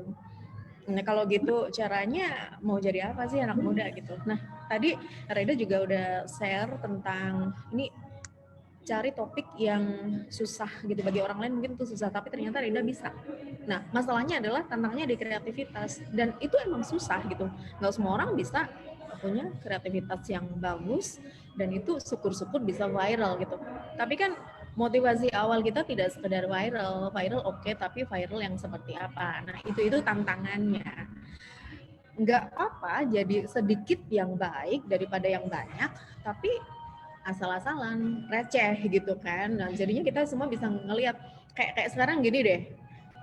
Di sini ada berapa orang ya? Kita lihat nih ada 91 orang yang join. Pastinya udah nggak asing dong sama TikTok. Awalnya saya juga negative thinking gitu sama TikTok. Tapi ternyata banyak loh konten-konten positif. Jadi sebetulnya gimana sih cara kita menyeleksi media itu sendiri? Tadi Energi Bangsa juga udah udah ngasih prolog di awal bahwa Energi Bangsa sendiri punya misi supaya untuk menyebarkan info-info yang positif. Dan tadi juga ngebantuin bahwa ini gimana sih cara kita supaya bisa sharing konten no hoax gitu. Yang hoax itu udah cukup gitu, nggak usah disebarin. Kalau kita udah tahu itu hoax ya udah, nggak usah begitu ada info dari teman dekat langsung di-share tanpa kita ngelihat ini bener nggak sih, ujungnya apa. Itu berita tahun lalu tuh, itu tahun 2018, dan itu peristiwa tanah longsor itu di China bukan di Indonesia. Kenapa disebar-sebar? Nah ini kan jadi fatal gitu. Apalagi Anda bekerja di ranah penyiaran, misalnya Anda jurnalis, nah ini bahayanya di situ. Saya juga beberapa kali mengajak teman-teman yang bergabung di sini, kalau kita punya 1-2 teman yang menyuarakan konten positif, itu kan bagus. Apalagi ini sekarang ada 92, belum yang join di Facebook dan lain-lain. Kita bersatu padu, ini akan menjadi satu gerakan yang positif. Itu pengennya gitu ya. Tadi ada kuliner, kita sama-sama bantu ya. Yang di Reda di TV, Rifki di radio, kemudian ada teman-teman mahasiswa, ada Energi Bangsa di konten web online-nya. Ini kalau saling bantu, semua akan insya Allah bisa bangkit gitu. Kalau tadi ditanya bersatu dulu apa bangkit dulu gitu. Nah itu dia, itu dua-duanya memang kita harus saling bareng. Terutama tantangan kita di Sumpah Pemuda tahun 2020 ini karena pandemi, itu banyak loh kalian nih anak muda dinyinyirin. Tuh kamu ngapain lulusan COVID-19 udah bahagia banget gitu. Terus sama ini juga kualitas pendidikan gimana? Kuliah daring, apa kabar gitu kan? Nah ini jadi tantangan sendiri. Bisa nggak generasi muda masa COVID ini sama gitu dengan generasi sebelumnya atau nanti? Jangan kita mengamini gitu loh. Iya sih kita generasi COVID, generasi rebahan, tapi rebahan yang seperti apa? Nah, mungkin itu yang bisa saya sampaikan. Dan tadi kuliner juga kita saling membantu ya, yang kuliner juga ngebantu kita supaya bisa barengan nih. Belilah dagangan temen gitu ya, dan temennya juga harus sadar lah kalau udah dibeliin jangan ganti-ganti gitu dagangannya. Hari ini dagang parfum, besok dagang apa lagi, mentang-mentang temennya mau beliin. Ingat ya, temennya itu bukan konsumen loh, temennya itu temen gitu. Nah kita tahu potensi masing-masing teman. Misalnya tadi Reda, dia ada komunitas ini penulis, kemudian Rifki juga punya fans yang banyak, kemudian yang lain-lain ini juga punya teman-teman. Nah saling bantu aja, sebisa bantunya apa. Kalau misalnya ya udah aku bisa sih bantu upload di Instagram, ya udah itu. Jadi atensi ini kita pengennya ngajak teman-teman bareng nyebarin hal-hal yang baik, meskipun itu sedikit, tapi jangan mau ikut-ikutan yang salah gitu. Kita mau bener meskipun sedikit, jangan banyak tapi sama-sama salah. Itu Nadia, thank you. Oke, terima kasih Mbak Riri. Nah, ini buat teman-teman nih, aku udah lihat banyak banget pertanyaan di room chat. Nah, buat teman-teman yang pengen nyampein langsung pertanyaannya, boleh banget pakai fitur raise hand. Jadi bisa nyampein langsung pertanyaan ke pembicara yang kalian tuju gitu ya. Kita masih tunggu nih buat teman-teman yang mau berdiskusi aktif di Attention Talk and Share ini. Dan jangan lupa juga untuk teman-teman, kita adain giveaway, voucher e-money, dan voucher diskon makan. Dan buat teman-teman jangan lupa juga untuk follow Instagram @atensi.co dan Instagram energibangsa.id. Nah, untuk pertanyaan pertama nih yang akan saya bacakan itu dari Wahyullah dari Politeknik Dharma Agung Jogja. Ini mau nanya ke Mas Didik. Mas Didi masih ada kan di sini ya? Mas Didi, halo? Iya, masih? Masih ada. Oke, Iya. ini pertanyaan nih Mas. Dari Wahyullah tentang gimana sih peluang dan tantangan media digital di tangan milenial. Dan bagaimana literasi media pada generasi milenial di era digital. Mungkin Mas Didi bisa sedikit merangkum. Oke. Peluang dan tantangan itu. Jadi tadi saya juga sempat membaca chat. Jadi bagaimana peluang media di era digital itu? Kalau secara peluang, menurut kami sih media digital itu murah karena dalam pembuatan ya, dalam skala pembuatannya itu murah, mudah dibanding harus kita membuat media cetak ya. Kemudian atau media offline. Kemudian cepat dan aktual tentunya, karena kekuatan internet, kekuatan Mbah Google itu lumayan cepat. Bukan lumayan lagi, tapi memang benar-benar cepat. Kemudian jangkauannya sangat luas karena didukung oleh kekuatan Mbah Google itu, internet. Dan tahan lama, entah berapa jam ini ya, tahan lama. Kecuali kalau konten itu dihapus, tentunya hilang. Tapi selama kita tidak menghapusnya, saya rasa tulisan-tulisan kita, konten-konten kita masih bisa dilacak oleh kawan-kawan yang lain. Kemudian dalam berita dalam bentuk gambar, teks, dan juga video, jadi seperti detik misalnya juga ada video, kami juga ada. Jadi kita bisa, bentar ini biar bisa hidup. Oke. Jadi bisa bisa diunduh juga bisa. Nah, untuk tantangan atau kelemahannya mungkin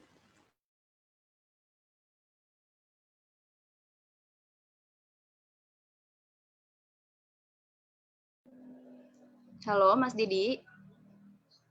paling krusial biasanya yang terjadi adalah rawan peretas. Rawan peretas ya. Jadi itu yang menjadi tantangan.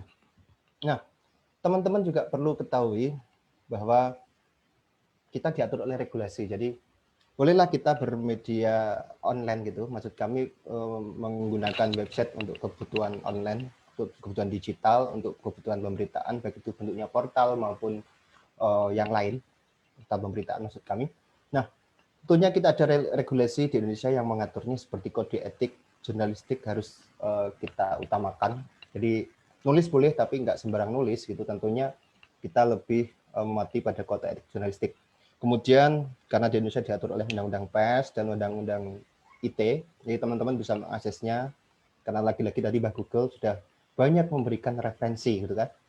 Dan kode etik jurnalistik itu secara online kita sudah diatur pada tanggal 3 Februari tahun 2012 oleh media cyber dan disahkan oleh Dewan Pers. Sehingga itu ada ketentuan-ketentuan yang memang harus kita patuhi agar media kita, website kita bisa lebih langgeng gitu tentunya. Nah, seperti halnya energi bangsa, maka kita berupaya untuk itu. Oleh karena itu kami minta dukungan support kawan-kawan untuk bisa join bareng, bersinergi agar bersama-sama menyuarakan kebaikan di mata Indonesia, di mata dunia. Itu dari kami. Oke, Mas Didi, terima kasih. Sama-sama. Ini ada yang raise hand ya. Bapak Komarul, mungkin mau menyampaikan pertanyaan, bisa di-unmute dulu. Halo. Halo, selamat sore Bapak. Ya, selamat sore juga Pak Didi, Kak Nadia. Perkenalkan, nama saya Kamarul Iskandar, asal saya dari Aceh. Ya, jadi begini Pak Didi, seperti yang kita ketahui, salah satu makna dari memperingati Hari Sumpah Pemuda itu adalah melestarikan warisan leluhur. Jadi pertanyaan saya pun sudah saya chat tadi di chat Pak Didi kan. Jadi begini, bagaimana kami ini generasi milenial memanfaatkan kemajuan teknologi di industri 4.0 ini untuk mengemas dan secara kreatif budaya asli Indonesia, warisan leluhur kita untuk kita perkenalkan pada dunia. Dan apakah ada kesalahan sistem sehingga saat ini kita melihat banyak generasi muda yang warisan leluhurnya. Sekian itu saja Pak Didi saya ingin tanyakan.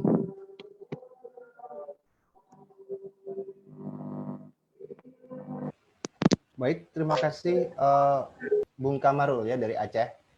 Dari Aceh. Mana kopinya nih? Kopinya mana nih? Insya Allah Pak Didi nanti kirim.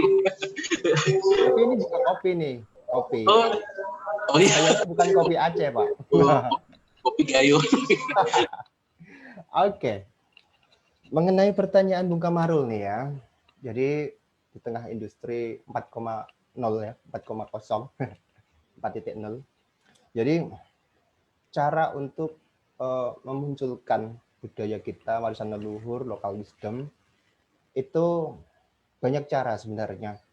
dengan turut serta menulis mungkin lewat tulisan, mungkin lewat kegiatan-kegiatan yang bersifat positif mungkin bisa dilakukan. Jadi mulai seperti Kak Riri tadi ya bercerita, mulai dari sekitar kita dulu itu bisa. Cara yang lain yang kedua, Energi Bangsa membuka kesempatan kepada kawan-kawan di seluruh Nusantara untuk bisa bersinergi. Kita bisa memberikan fasilitas kepada kawan-kawan di sini untuk bersinergi. Misal dari Bung Kamarudil dari Aceh nih. Jadi memang saya sendiri misalnya saya buta nih suku Aceh ada berapa. Jadi kita perlu ini loh keragaman Indonesia, keragaman budaya, banyaknya suku di Indonesia, begitu bahasa misalnya, banyak kegiatan yang lain yang bersifat budaya berbasis sosial itu bisa kita bisa kita pamerkan kepada dunia internasional bahwa Indonesia itu kaya gitu.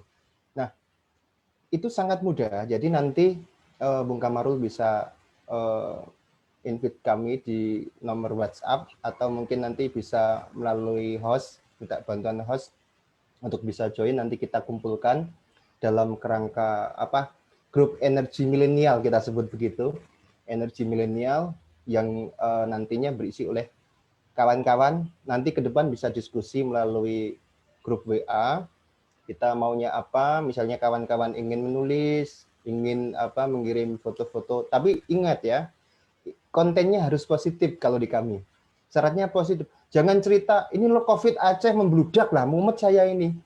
Gitu cerita kira-kira begitu ya. Itu saya rasa kalau COVID itu malah justru akan menebar ketakutan, kata netizen begitu. Resah mereka. Nah, kita kalau bisa diupayakan betul untuk bisa mengabarkan atau menyuarakan kebaikan. Mengenai pendidikan yang keliru, kalau secara pribadi boleh ya berkomentar atas nama pribadi. Iya, memang kita harus mengevaluasi itu.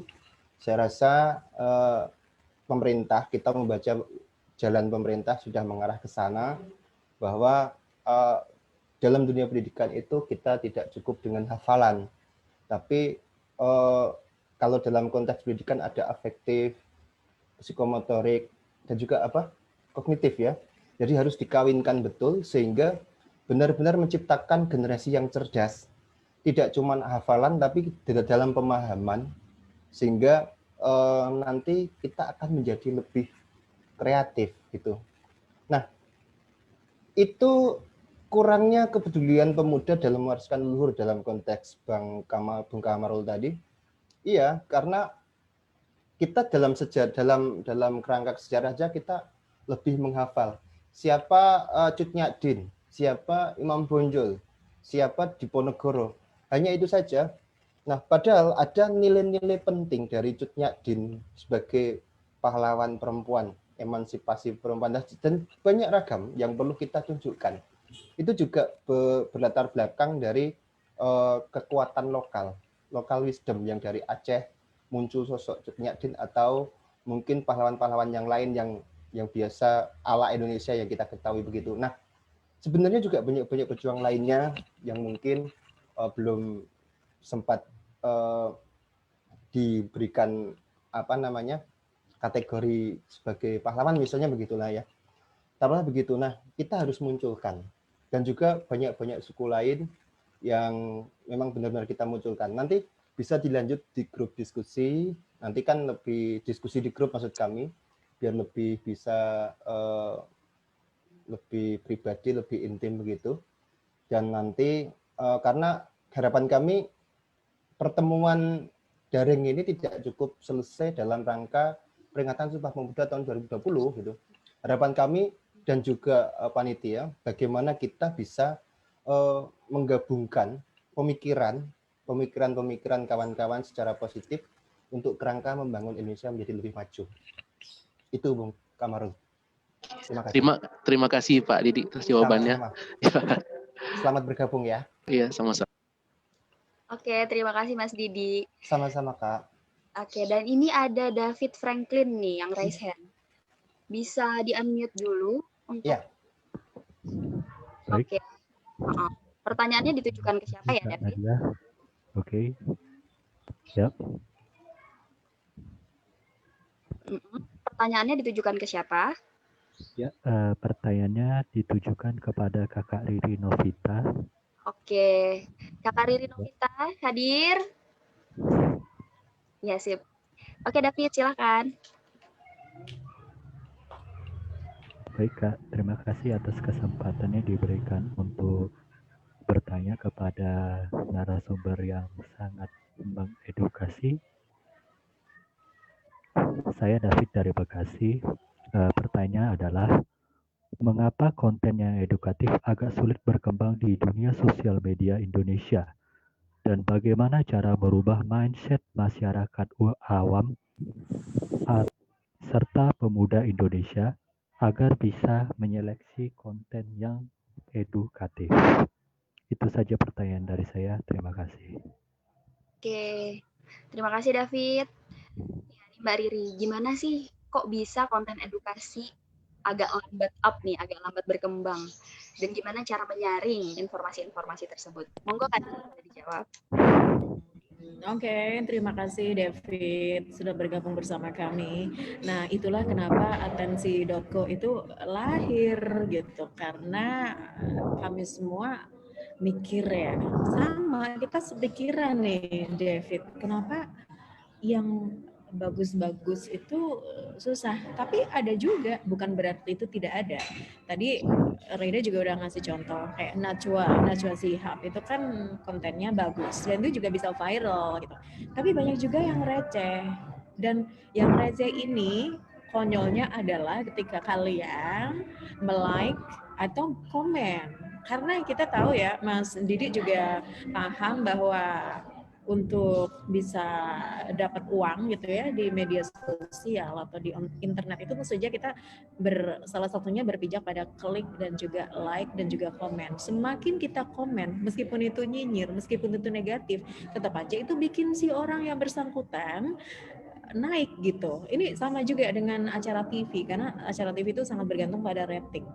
Nah, sekali kita klik, sekali kita nonton channel itu, ya sudah, itu akan mempengaruhi program acara TV naik, dan itu akan dilihat oleh AC Nielsen bahwa program A yang katanya jelek, tapi ternyata yang nonton banyak. Nah, kita sebagai masyarakat, kita juga harus bijak, kita harus punya sikap, karena kita punya hak untuk itu. Jadi, fungsi media itu kan ada berapa hal ya, informatif, edukasi, kemudian kontrol sosial, kemudian apalagi perekat sosial, menghibur gitu kan. Nah, kalau kita tidak punya 5 poin ini, ya kita harus protes selaku masyarakat awam. Ada KPID, Komisi Penyiaran Indonesia, yang punya wewenang untuk itu, bisa lapor. Kita bisa lapor. Atau kalau secara pribadi, kalau Anda melihat tayangan TV, ya udah,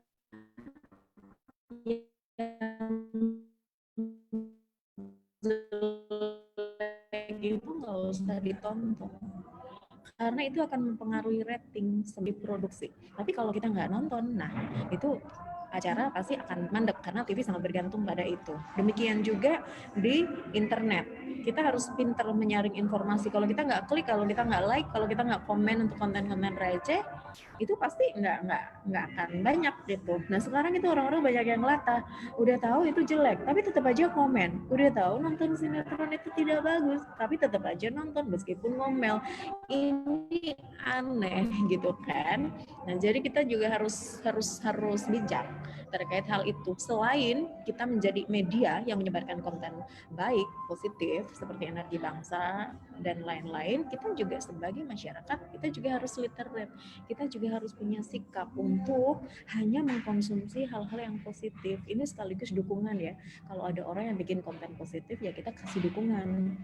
David punya teman berapa? 20. Nah, yang konten positif ini dikasih ke temannya, tolong bantu like dong, ada tambahan 20.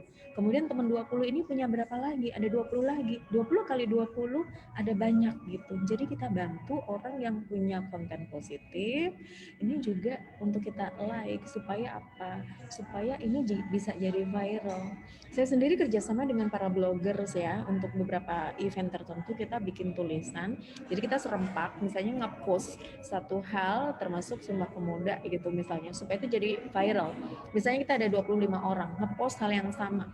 hal yang sama tentang hal yang bagus. Nah, itu akan jadi viral. Apalagi sekarang ranahnya media kita ya. Tadi ide yang disampaikan Mas Didi itu oke banget gitu. Ayo kita barengan. Jangan berhenti hanya di Sumpah Pemuda. Tapi kapan kita bikin? Kita barengan lagi. Jangan sendiri-sendiri. Devi di Bekasi jangan sendiri. Kemudian yang lagi di Nusa Tenggara Timur, hari ini ada, Nadia juga ada di Kalimantan, di Samarinda. Kita barengan dari seluruh Indonesia, dari Sabang sampai Merauke. Kalau kita barengan menyebarkan konten positif, insya Allah akan bisa viral dan kita semua akan bisa bagus. Jadi kuncinya adalah kolaborasi dan bareng. Kita harus dukung orang yang sudah berbuat baik. Jangan yang receh-receh itu kita dukung. Itu David. Thank you.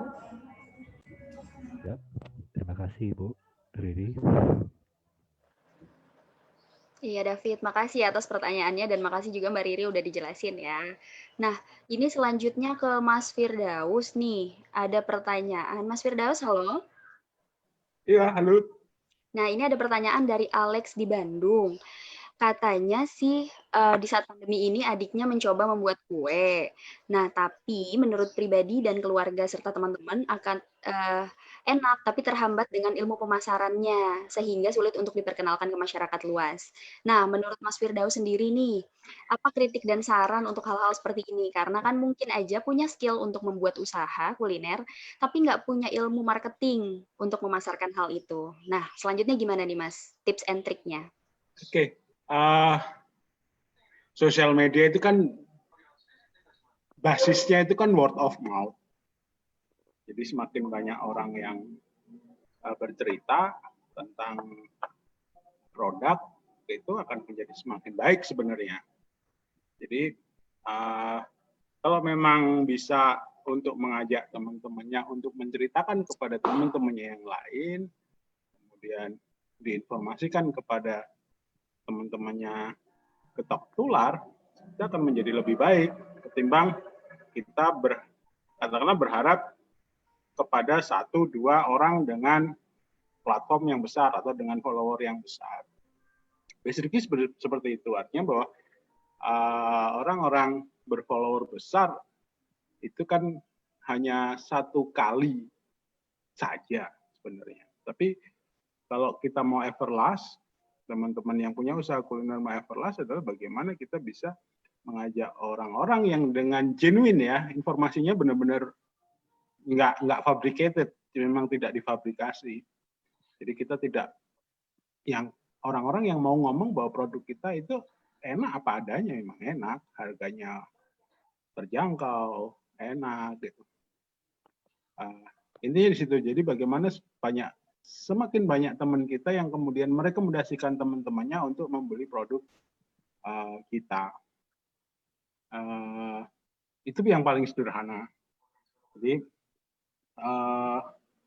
nggak perlu ragu untuk mengajak teman saudara untuk membeli produk kita. Ya cuman jangan terlalu dimanfaatkan. Artinya bahwa ketika mereka beli kemudian diberi kewajiban untuk, atau kita ngasih diberi kewajiban untuk menceritakan yang baik.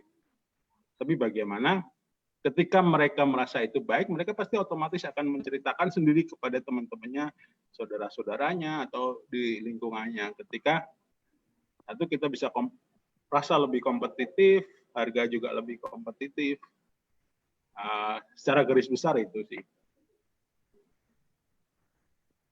Ini ada pertanyaan lagi Mas Firdaus dari Nurul di UNJ.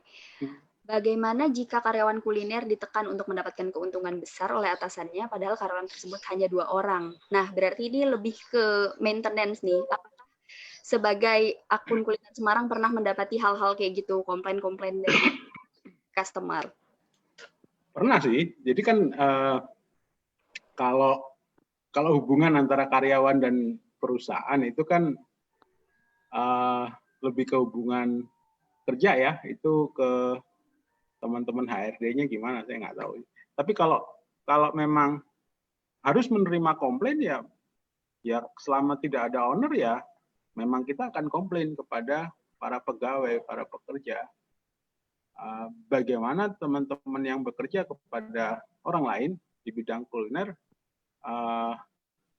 itu bisa memberikan respon kepada customer dengan baik.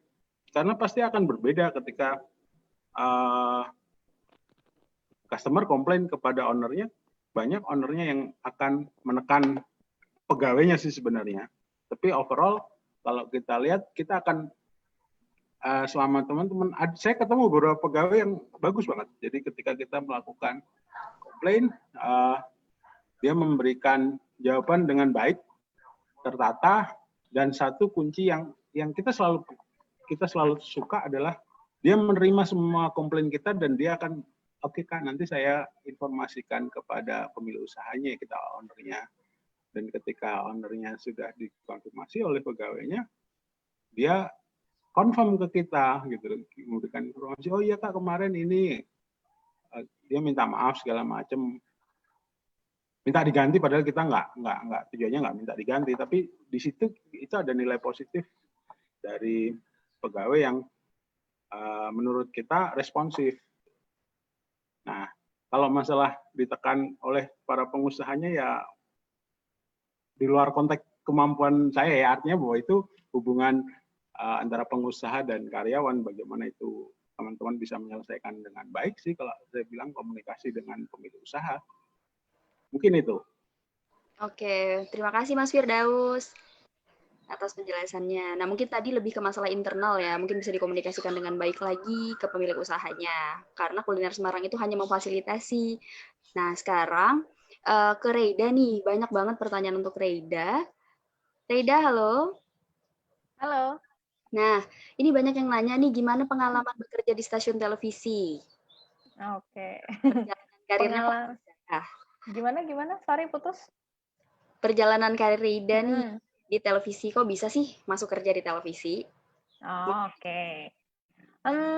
Aku di Kompas TV itu udah sekitar 4 tahun. Ya, udah awal tahun depan nih 4 tahun. Jadi awalnya kalau Kompas itu kan dia ada kerjasama sama kampus nih, sama Undip. Dia namanya Berita Kampus, mungkin buat teman-teman yang di Undip mungkin tahu ya. Nah, dulu aku sempat ditawarin dulu nih, pertamanya ditawarin untuk jadi presenter Berita Kampus itu. Jadi dia kan kerjasama sama Undip, antara Kompas TV dan Undip, tapi untuk krunya, kemudian cari materi beritanya, presenternya, editingnya, semua dari teman-teman mahasiswa. Nah, waktu itu aku ditawarin untuk jadi presenter, dan akhirnya oke, jadi presenter 1 tahun, ditawarin sama Kabiro, kepala biro, semacam pimpinan redaksi, tapi untuk biro ya, daerah Jawa Tengah gitu. Ditawarin, mau nggak kalau untuk jadi presenter dan reporter news? Oh, pasti mau dong. Karena memang itu sebenarnya cita-citaku dari kecil sih, untuk jadi presenter dan juga reporter TV. Ya udah akhirnya jalan, dan sekarang total sudah hampir 4 tahun di Kompas TV. Pengalamannya ya banyak sih, suka dukanya pasti, perjalanannya sih kayak gitu. Dulu sempat di radio juga, satu radio sama Mbak Riri, terus sama Mbak Agnes itu. Cuma memang nggak begitu lama, karena waktu itu memang dari TV kan memang sibuk ya. Kemudian untuk jadwalnya juga kurang fleksibel kalau di TV, ya akhirnya ya udahlah, dengan berat hati sebenarnya ya harus memilih salah satu gitu. Itu tantangan sih sebenarnya. Dukanya ketika kita berkarir di dunia broadcasting, di dunia pertelevisian, atau mungkin kayak Rifki di dunia siaran radio gitu ya. Dukanya pasti nanti kalau kita memang mau serius di situ, harus ada salah satu yang dikorbankan. Kalau kita memang masih punya sambilan sana sini ya. Dulu kan masih kuliah juga, jadi bisa dibilang kuliah juga keteteran juga. Tapi nggak menyesal sih, gitu. Cuma kalau teman-teman memang bisa berjalan bareng, ya sebisa mungkin semua kegiatan teman-teman sih berjalan bareng. Jangan kayak saya, gitu, kuliahnya jadi keteteran. Itu sih, Nat. Oke. Nah, ini ada, makasih ya Reida. Iya. Nah, ini ada pertanyaan lagi untuk Mbak Riri nih. Mbak Riri, halo. Ya. Nah, gimana nih kalau kita mau bikin konten yang edukatif di YouTube, tapi kita insecure, takutnya nggak ada yang nonton. Ini dari Horas Tampu Bolon. Boleh dijawab Mbak Riri, gimana sih mengurangi insecurity itu? Thank you. Horas nih pasti dari Medan ya, ya kan? Dari Medan. Nah ini gimana kita bikin konten edukatif tapi insecure, takutnya nggak ada yang nonton. Terus takutnya mau sampai kapan? Mau sampai COVID ini selesai? Kita nggak tahu sampai kapan gitu. Kita mau melangkah ke 1000 langkah, impossible gitu. Kita langsung ke 1000. Kita harus satu langkah dulu, langkah demi langkah, step by step gitu. Harus ada kayak gitu. Atensi.co kita tahu bareng-bareng dulu awal kita yang follow siapa, cuman teman-teman deket gitu. Kita awalnya juga nanti rame nggak ya, kayak bikin seminar hari ini. Kita juga kemarin nanti banyak nggak ya yang ikut gitu. Jadi itu wajar, ada ketakutan-ketakutan semacam itu, termasuk kita bikin konten. Contoh juga kalau kita upload di Instagram gitu ya, nanti ada yang like gak ya? Nah kalau kita fokus sama ada yang nge-like gak ya? Ya nggak bakal jalan-jalan. Ibaratnya kita berlatih nyopir ya, berlatih nyopir dari awal. Kita udah ngebayangin kemungkinan 1000 kemungkinan di depan. Wah nanti aku ke mall. Nah kalau di mall nanti parkirnya gimana? Pasti itu akan penuh bla bla bla dan lain-lain. Kita bakal di rumah aja, nggak jadi itu nyetir. Tapi kalau kita udah jalan, ya udah di mall bingung ada valet, ada yang lain-lain.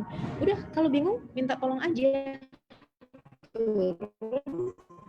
Minta tolong orang siapapun, mas tolongin dong saya diabain gitu. Itu terjadi juga sama CEO kita tuh. Yiska tuh dulu takut, dia nyetir takut banget, parkir awalnya di luar halaman sampai akhirnya berani masuk ke dalam dan sekarang sudah tidak ada masalah lagi itu dengan parkir. Horas, kamu bikin YouTube, nanti kasih tahu saya akan subscribe dan saya orang pertama yang akan nge-like kamu. Jadi jangan pernah khawatir untuk memulai karena itu semua pasti ada awal. Pasti ada kayak gitu. Mulai di like 1 orang, 2 orang sampai 1000. Saya doain semoga kamu berhasil. Begitu. Itu Nadia. Terima kasih, Kak. Oke, terima kasih Mbak Riri. Terima kasih juga Horas atas pertanyaannya ya.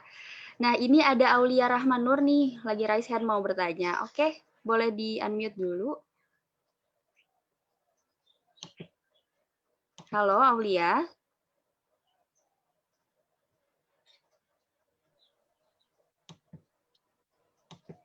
Halo Aulia.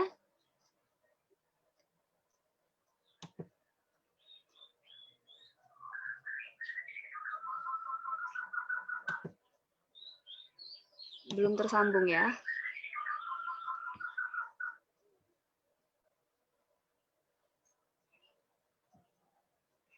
Oke, kita bisa ke Herlina Putri.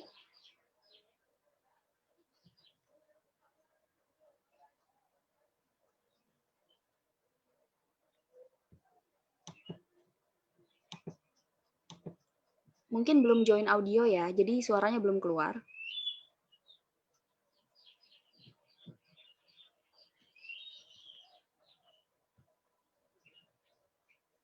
Oke, menghilang begitu saja ya. Sekarang kita ke Rifki nih. Rifki, halo.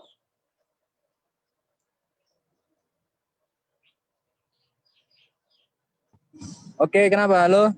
Halo, nah tadi kan Reda udah cerita ini gimana bisa terjun ke televisi. Nah kalau Rifki nih, Ya. Ini kekepoan Kenapa? aku ya, ini kekepoan aku nih. Gimana Rifki bisa terjun ke dunia radio nih? Karena dulu aku tertarik banget pengen. Mbak, mohon maaf putus-putus, Mbak. Gimana ceritain dong perjalanannya Rifki bisa terjun ke dunia radio.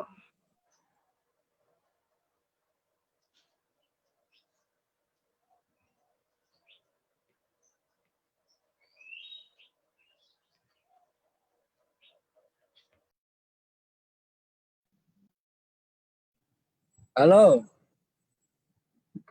Mohon maaf nih putus-putus.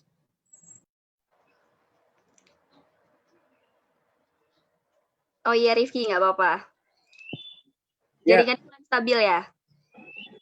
Bisa tolong diulangin nggak, Mbak? Gimana sih perjalanannya Rifki bisa terjun ke dunia penyiaran, jadi penyiar radio gitu? Kan tadi Reda udah ceritain tuh. Oh iya. Apa ya? Audisi sih kalau itu. Waktu itu RRI Pro 2 lagi pas dapat ngadain audisi. Jadi waktu itu diajak teman juga, ayo ikut gitu kan. Dan dari 25 yang diambil cuman tiga bertahan sampai sekarang, dan aku juga mohon doanya juga karena yang keterima itu kan honorer ya di RRI, semoga dapat kenaikan lah istilahnya, terus pegawai di situ ya. Kalau tapak tilasnya sih audisi sih Mbak. Gitu. Oke. Nah, ini kan kita udah di penghujung acara nih. Rifki boleh sekalian closing statement dong dalam rangka Sumpah Pemuda ini. Oke, closing statement dalam rangka Sumpah Pemuda. Tetaplah jadi diri sendiri untuk menjadi diri sendiri, mencari jati diri sendiri.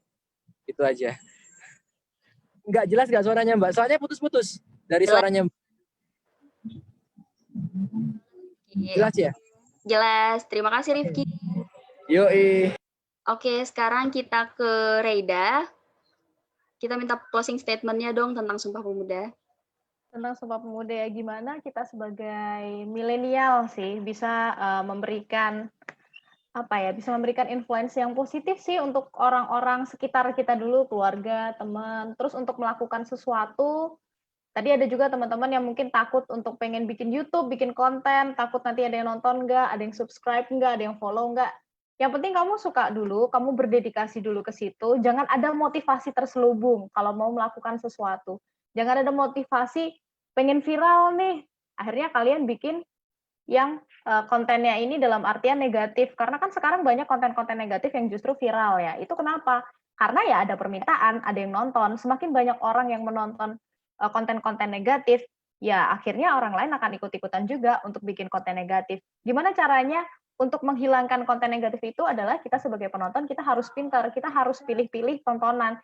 Ya udah nggak usah ditonton, meskipun kalian penasaran, kalian kepo, nggak usah ditonton, itu negatif kok. Karena semakin kalian tonton, itu akan semakin viral, akan semakin banyak orang yang ikut-ikutan. Dan kalian harus hati-hati sama yang namanya sosial media, karena jejak digital itu jahat sih.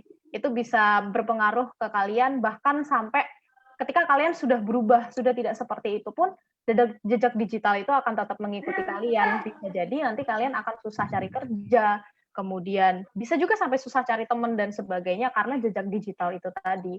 Dan tadi juga Mas Didi juga udah jelasin, benar ada UU Pers, UU ITE, itu yang harus kita perhatikan, dan kita sebagai anak muda yang jelas harus bisa menginfluence yang positif.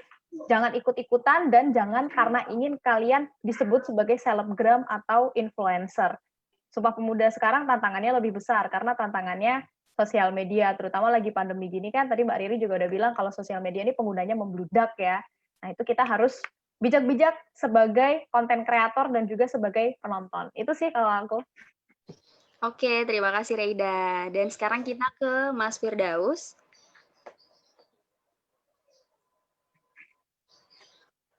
Halo Mas Firdaus.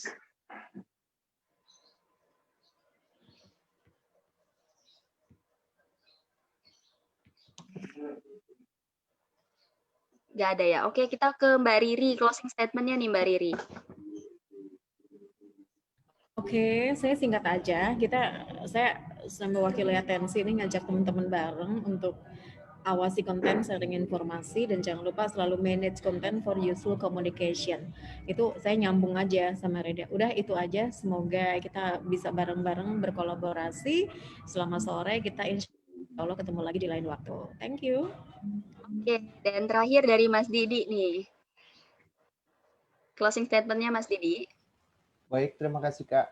Jadi mengenai millennials, jadi statement kami mewakili energi bangsa, mari jadikan momen ini untuk bersinergi menyuarakan kebaikan untuk Indonesia maju. Terima kasih. Salam dari Semarang. Oke, terima kasih kepada semua speaker kece kita hari ini, udah sharing dan udah berbagi banyak banget informasi, ilmu-ilmu yang bermanfaat buat kita. Walaupun long weekend, kayaknya terasa sangat tidak long weekend karena ilmu yang bermanfaat ini ya. Dan tetap semangat dan terus bergerak bersama untuk bangkit bersatu dan melawan semua kenegatifan dengan positive vibes, dan yakini bahwa dengan bergerak walaupun satu orang, kita pasti bisa merubah dunia. Terima kasih untuk teman-teman yang udah join di Zoom meeting kita di Facebook Atensi Literasi dan juga Instagram atensi.co. Dan akan saya kembalikan ke MC kita, yaitu Mbak Yiska selaku kasih. Mbak Yiska.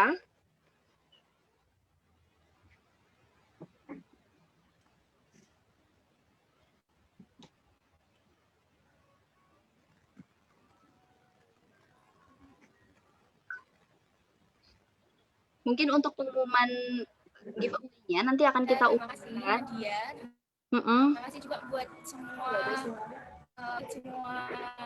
bicara ini juga buat Nadia karena sudah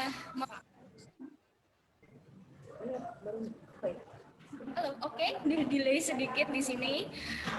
Terima kasih buat semua pembicara hari ini, juga buat Mbak Nadia yang sudah jadi moderator kita hari ini. Saya ada titipan, beberapa titipan tentang giveaway. Kita ada giveaway 4 Mani, Wahyu nomor 2, Kamarul Iskandar. Nomor 4, Tua Lampu Bolon. Nanti para pemenang akan kontak oleh tim atensi. Juga ada beberapa voucher makan yang ini dikhususkan untuk teman-teman yang ada di Semarang. Kita berikan kepada Tommy Suwiknyo yang Faris Setiawan, Joko Prikai, Istiqomah, Herman, dan Dio Diki Herman.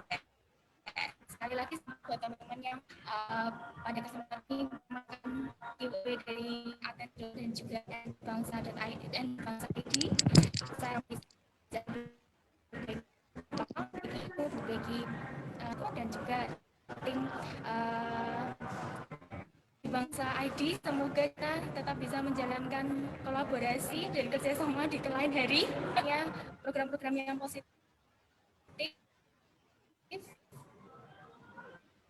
Di kedepannya. Oke, terima kasih. Kita akhiri sampai di sini, sampai jumpa di acara yang lainnya. Terima kasih. Terima kasih Mas Didi, terima kasih Mbak Riri, terima kasih Mbak Nadia. Terima kasih juga buat Mas Bebeu sama Mas Aris ya. Terima kasih semua. Terima kasih. Terima kasih, Kak. Terima kasih.